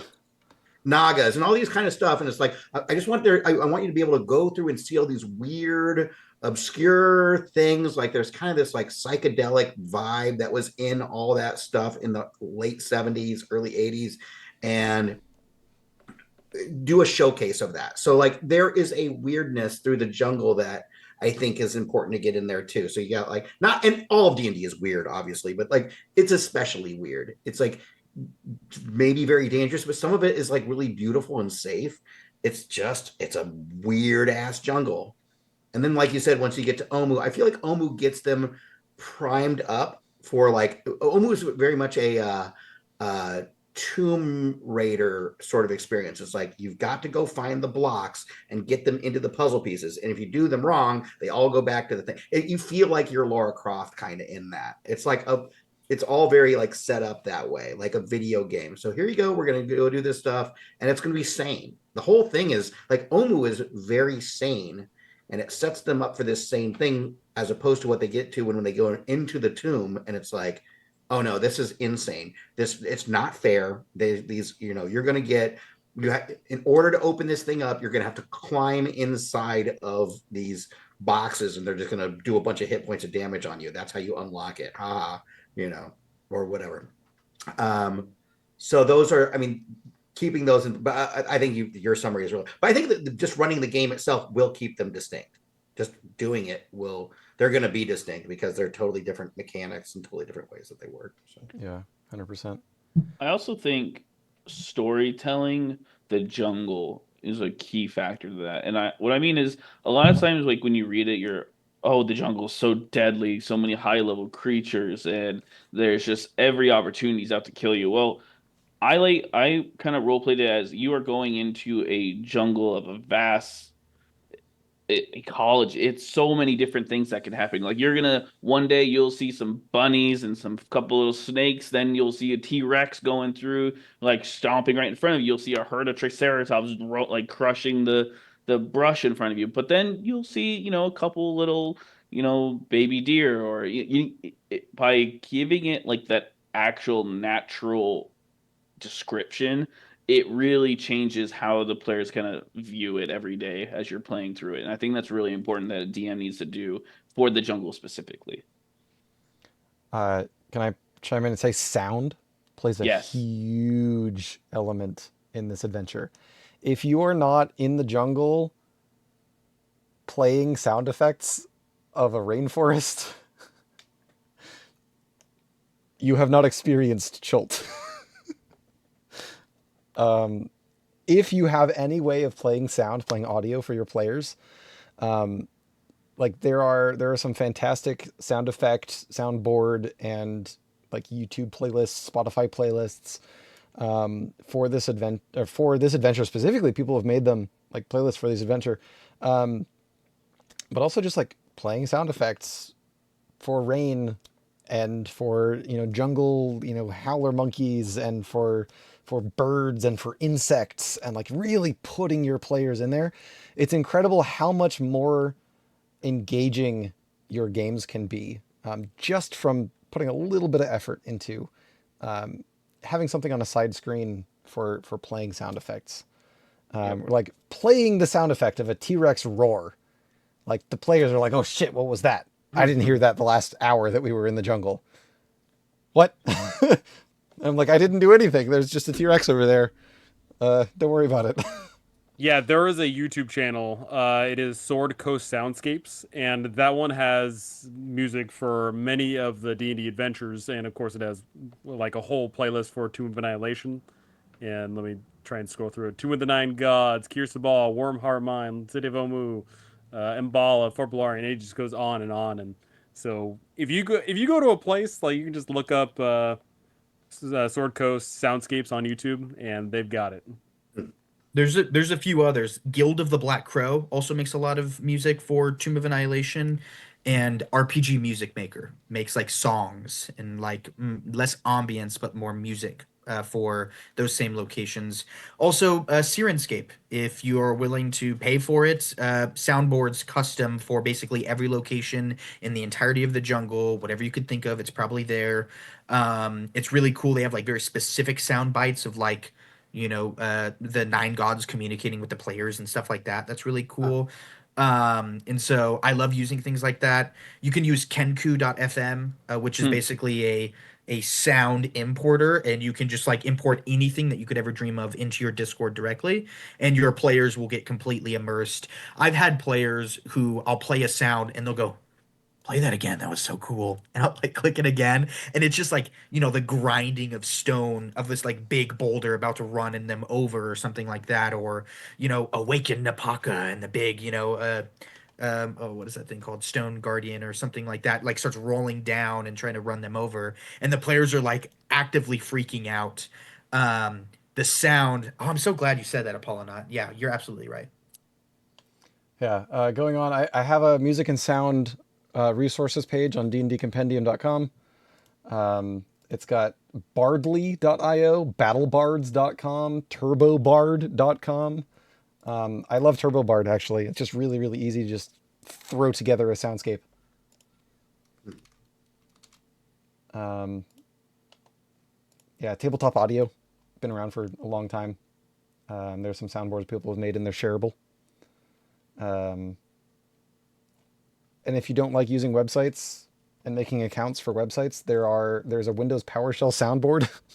You can have a self-hosted thing, and you can download all the files that people have.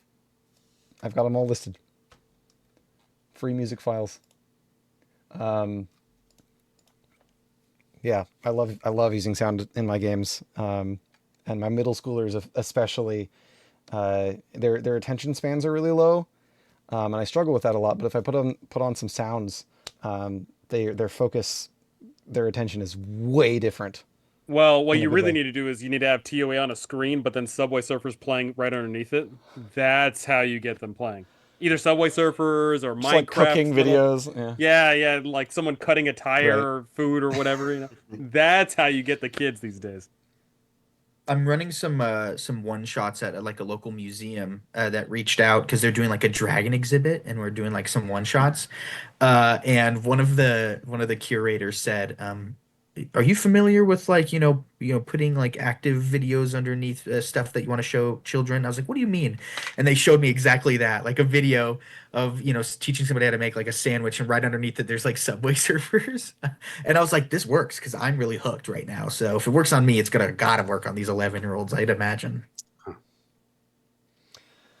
Uh, Back in my day, hell.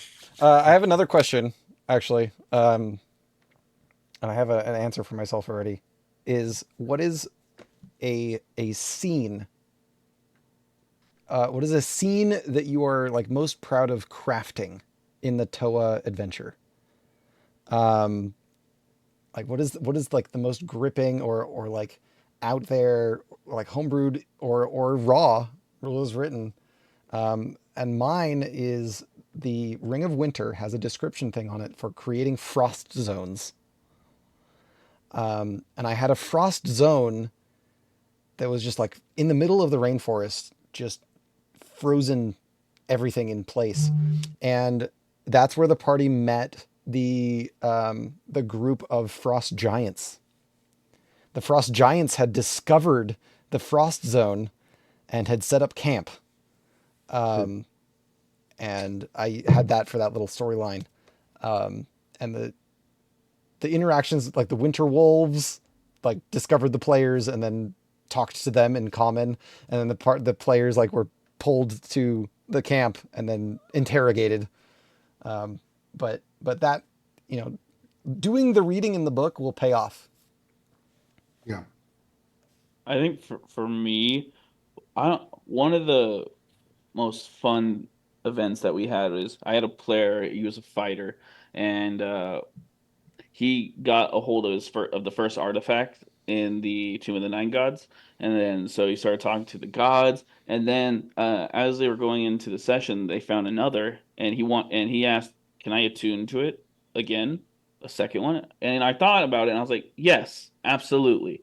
And so he attuned, and then he started hearing arguments of the gods in his head.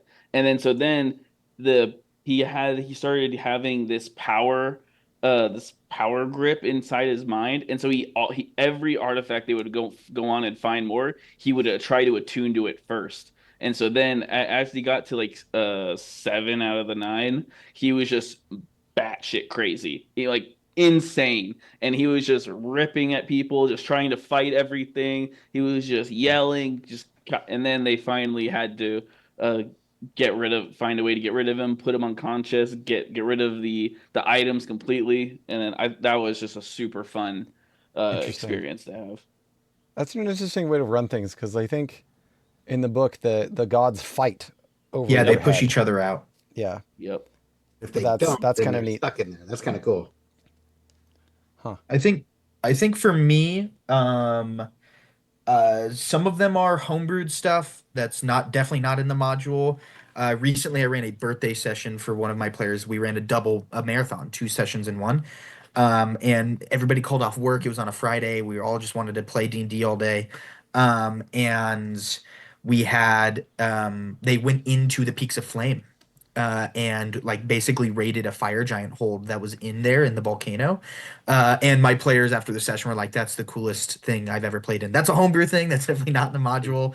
But like there was like this fire giant that was grabbing people and throwing them like within the volcano, and my players were like loved it. They were really really into that. My second one is I took the Revel's End chapter from Keys from the Golden Vault and put it in where near like Shilku, like that area, South Schultz. My players loved that as well. It was like a combination of um the villain I put that the warden was suffering from the death curse, and he basically said like, I know that I'm going to die soon. I'd rather die to a blade in a battle than to die of whatever affliction is wounding me. So my players had a really big moral quandary of like, well, we want to kill this person, but he's not a villain though. Like he's not antagonizing us. He wants us to free the prisoners here. That's weird that a warden wants this, but he's like, I've got 3 days left to live. I'd rather die on a blade honorably than die in my bed. And they really liked that as well. From an actual storytelling perspective in the module, their introduction to the King of Feathers was so memorable. It just truly iconic, because they thought the King of Feathers, for a good majority, was a person, a human. Hmm. And it was spoken to. I made the King of Feathers awakened. He was sentient. He could Oh, speak. Obviously, they couldn't speak dinosaur, but he was a sentient creature. He wasn't just a big beast. I made him like, an actual king, feared in the city. And people were like, what are we going to run into? And then they started hearing stories of like him having a huge like amphitheater that he rests in. They're like, how big is this guy? Like, what are we talking size wise? How big are they? And then they started hearing stories that it might be a beast, like an awakened creature, and they're like, "What?" Then they heard that they might be able to teleport and control insects. My player's like, "What is this thing? What is going to happen here?" And their meeting of it, they didn't even kill the King of Feathers. They basically had a standoff. They fought for a while, and they were like, "Listen, you beast, we're trying to go in the tomb. Like, leave us alone." And the King of Feathers had a conversation with them essentially. It was really really cool visually. That was my for my online group. For my home group, I'd say the party's introduction to each other. They were like fighting a dinosaur in Port Nyanzaru that had like run loose. They're all level 1 characters, and they're all like learning how to fight with each other, climbing on buildings, taking shots off. And my warlock was buried underneath the ground, and he like reached his hand out and clawed his way out of the ground. Um, and there's just so many cool things that you can put into a module like this, into an adventure like this, that's truly crafted for your players. I'm just blessed to have cool players that want to do cool stuff. So I think I have a Yep. lot of examples of that. Same. love it. Oh goodness. I think probably my favorite is, I mean, I went pretty off book for it, but setup was they had Azaka as their guide and ended up running into Blaze.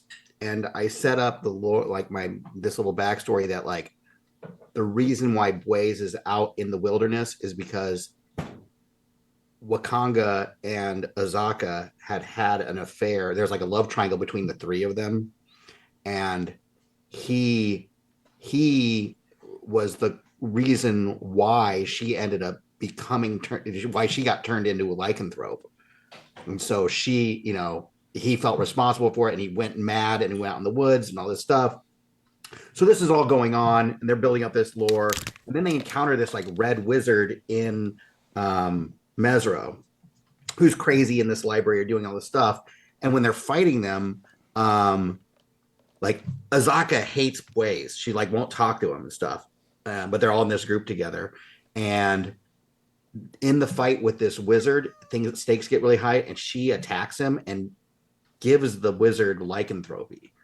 And so he is a were tiger also, and then super mad about it. And so he's just continually harassing them over and over again as they travel through the jungle. He just keeps on showing up as this like threat that's really mad that he's cursed. And eventually gets to this point where like he has captured he's run off and fighting Azaka, gets her way up ahead, and Blaze is like leading the group, like kind of insane, trying to get her back. And like he has her like basically crucified up against the foot of Keir Sabal, and like is like, come and get her, boy. And it's just awesome. There's like this like crazy rain coming down, and like people are able to turn invisible and stuff, and like they're seeing the outline of people through the rain. It was just so dramatic and awesome, and like everybody was like super invested in this like love triangle story and the tragedy of it, and who's gonna die and who's gonna sacrifice who. And it's like you just sometimes have these great D&D moments when like the players buy in on the make believe, and they just go into it, and it's like it's all feels real, and everybody's super upset, and it's just awesome. It worked out super great. So that's probably my favorite visual moment of the thing. And of course, having my sister fall off Firefinger was really funny too. I think for me, ultimately, my favorite parts of my campaigns have always been the TPK against the Serac. Oh Just, yeah. the grand finale of it all. They fight the Soulmonger, they fight the triple, and then big old Daddy Ace comes walking in, and they're too beat up, and a Serac pins them one by one. Like it just like it feels like the end of an epic movie. It's just like they've done so much, they've saved the world, and they only had to pay the low price of dying. So That's awesome. yeah. I had a barbarian suplex him into the lava Oh, Oh, that's awesome. and just took him down with him. Trying to think. Yeah, I mean, this lava only does like 10d10 damage or 12d10 damage or something. It's not even that bad. Right. Yeah, I mean, Not with even that resistance, bad. I think it's more than that. Let me double check. It's not. It's only like on average like either 50 to 90 damage. It's not terrible. my I guess my so. sister, my group leveled up right before going into Omu, and the very first thing they went up against was the Frogamoth. I'm like, this is gonna be awesome. Here we go, Frogamoth. And I did not know that my little sister had like all of a sudden has polymorph. I'm like, uh, right at the beginning of the fight, polymorphs the Frogamoth into like a turtle, and then like they just carry the turtle over to that lava pit where the Vegapygmy sacrifice is. Oh, They just yes. chuck it in. I'm like, okay, well, that was going to be a really cool fight. I have nothing. Like I had like I do 3D printing, and I've got like I make terrain and all this shit. Like it was all set up like for that to be a big like this is what we're doing tonight. I've got like little tentacle things that come out and stuff. It's cool. Nope. I guess that's it. So good job. Welcome to high They got level polymorph. spells. Yeah. I had polymorph changes things big time. Yeah. my group, once they defeated a Sararak, they went into the treasure room, and in the treasure room where all the ghouls are chained up, kind of, and there's that altar. I had them as in like these black bags, and each of them were in like an important figure of each of those characters' lives that were taken, and so they were like kind of like tubes connected to the main thing on the altar, and so as they were opening the bags, they're like, oh, that's what happened to this person. And so there was one was squirming around, and one of the guys rolled a nat 20, pierced it perfectly, opened it, and they saw a loved one that they've lost to a Oh, Sararak, and they're like almost like super emotional, right? And then there's the one last one on the right side, and the guy goes over nat one, plunges the dagger into it, and just immediately the body just falls limp. And as they cut it open, our lich guy walks in and he sees his dead dad in the bag, Wow. and he goes berserk. Yeah, it was awesome.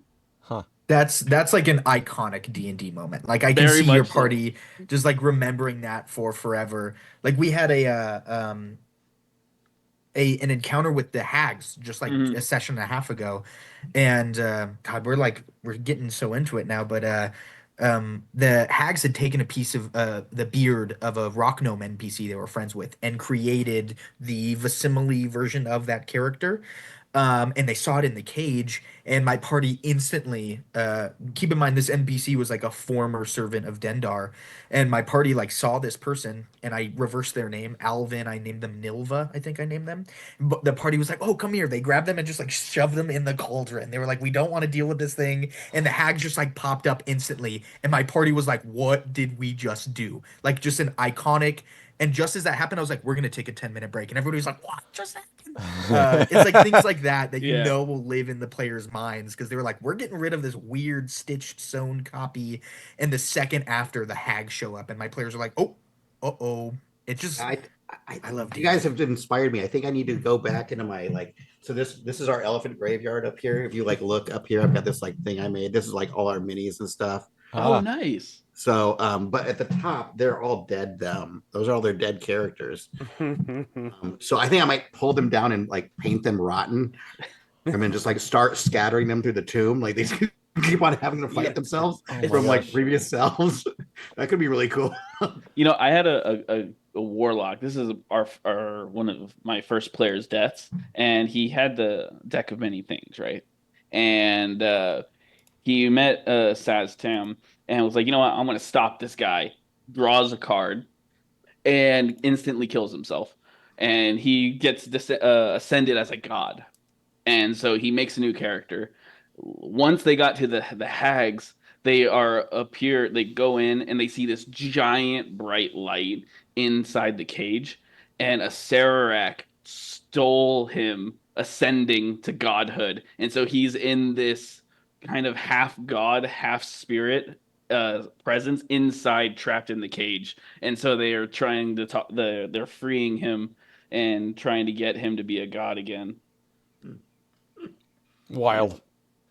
So So cool. are we all in the middle of running Toa, or are we like, what's our status? Because my party, I've got an active campaign. I'm running it online. My party's in Omu, in the Fane of the Night Serpent. They just talked to Rosnasi last week for the first time, and I he has the last cube, so they're about to go in. I also have an active party.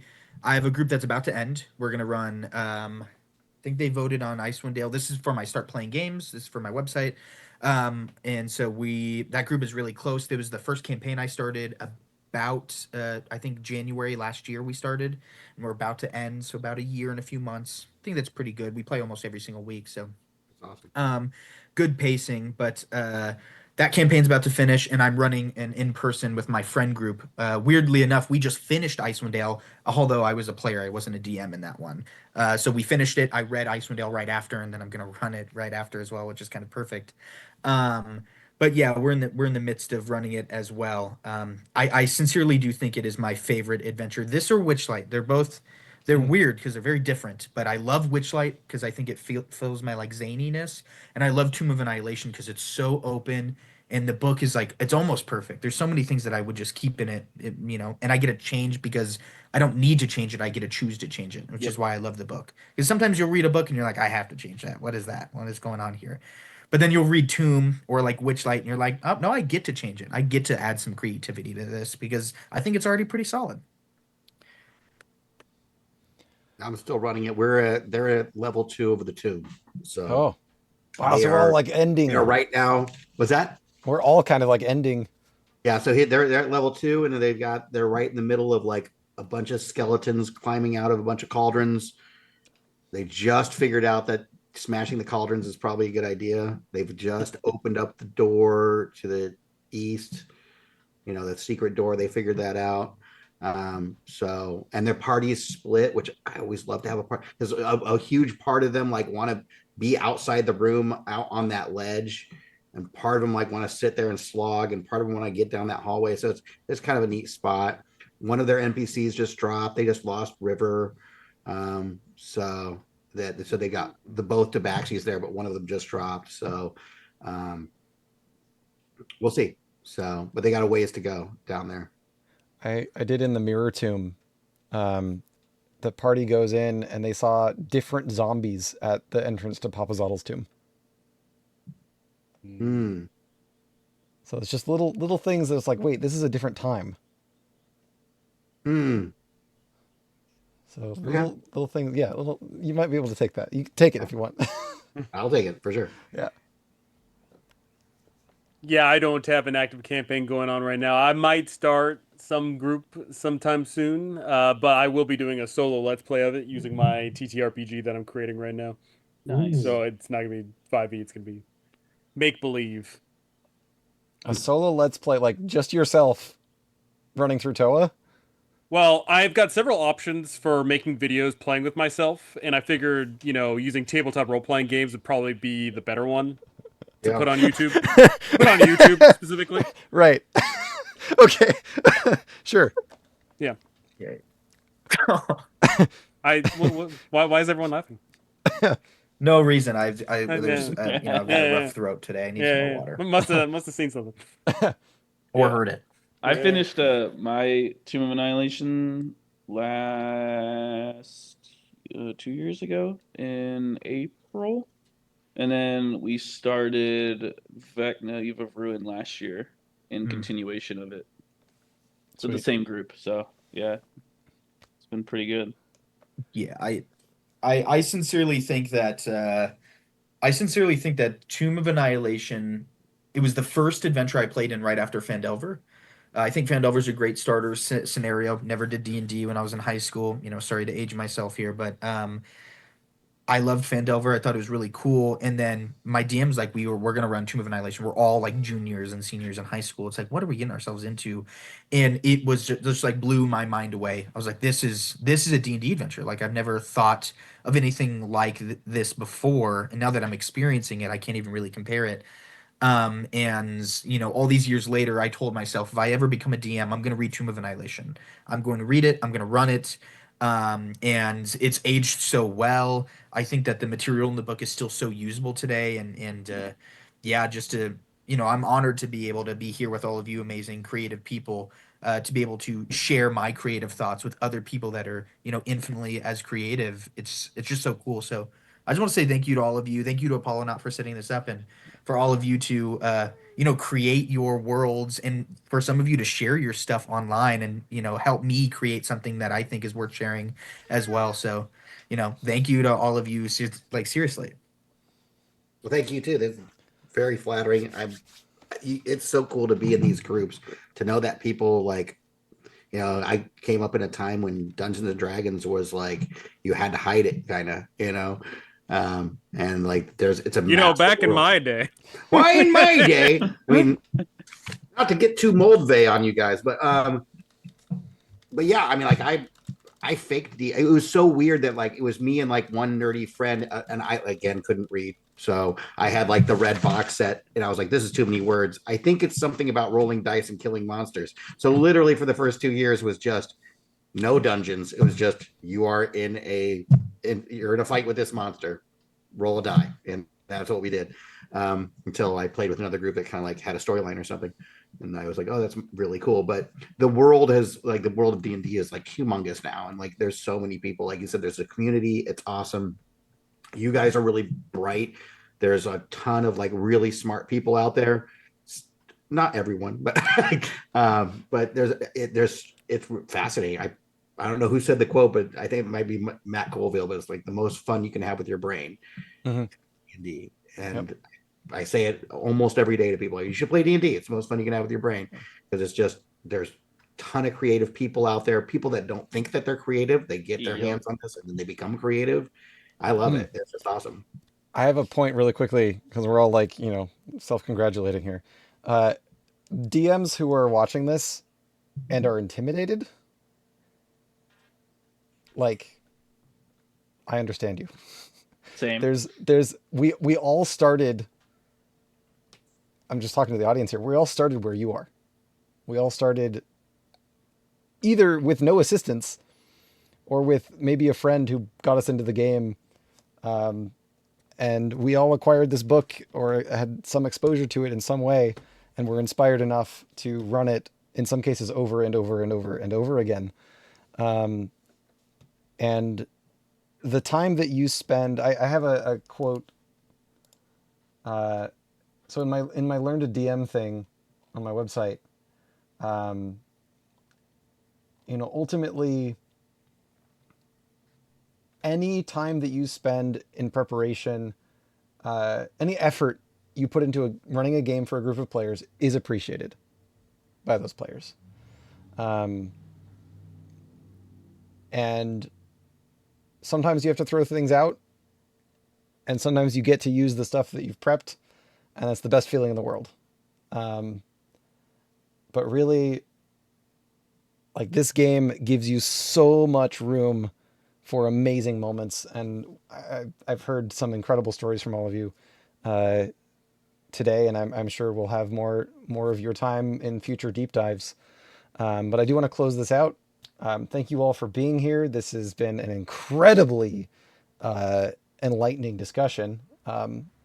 This is probably one of the most important for this adventure is prepping for it, understanding it, knowing what you're getting into. I think this is going to be a really amazing resource for people trying to get into that for TOA. My biggest tips for all DMs is use the resources around you. Ask for help.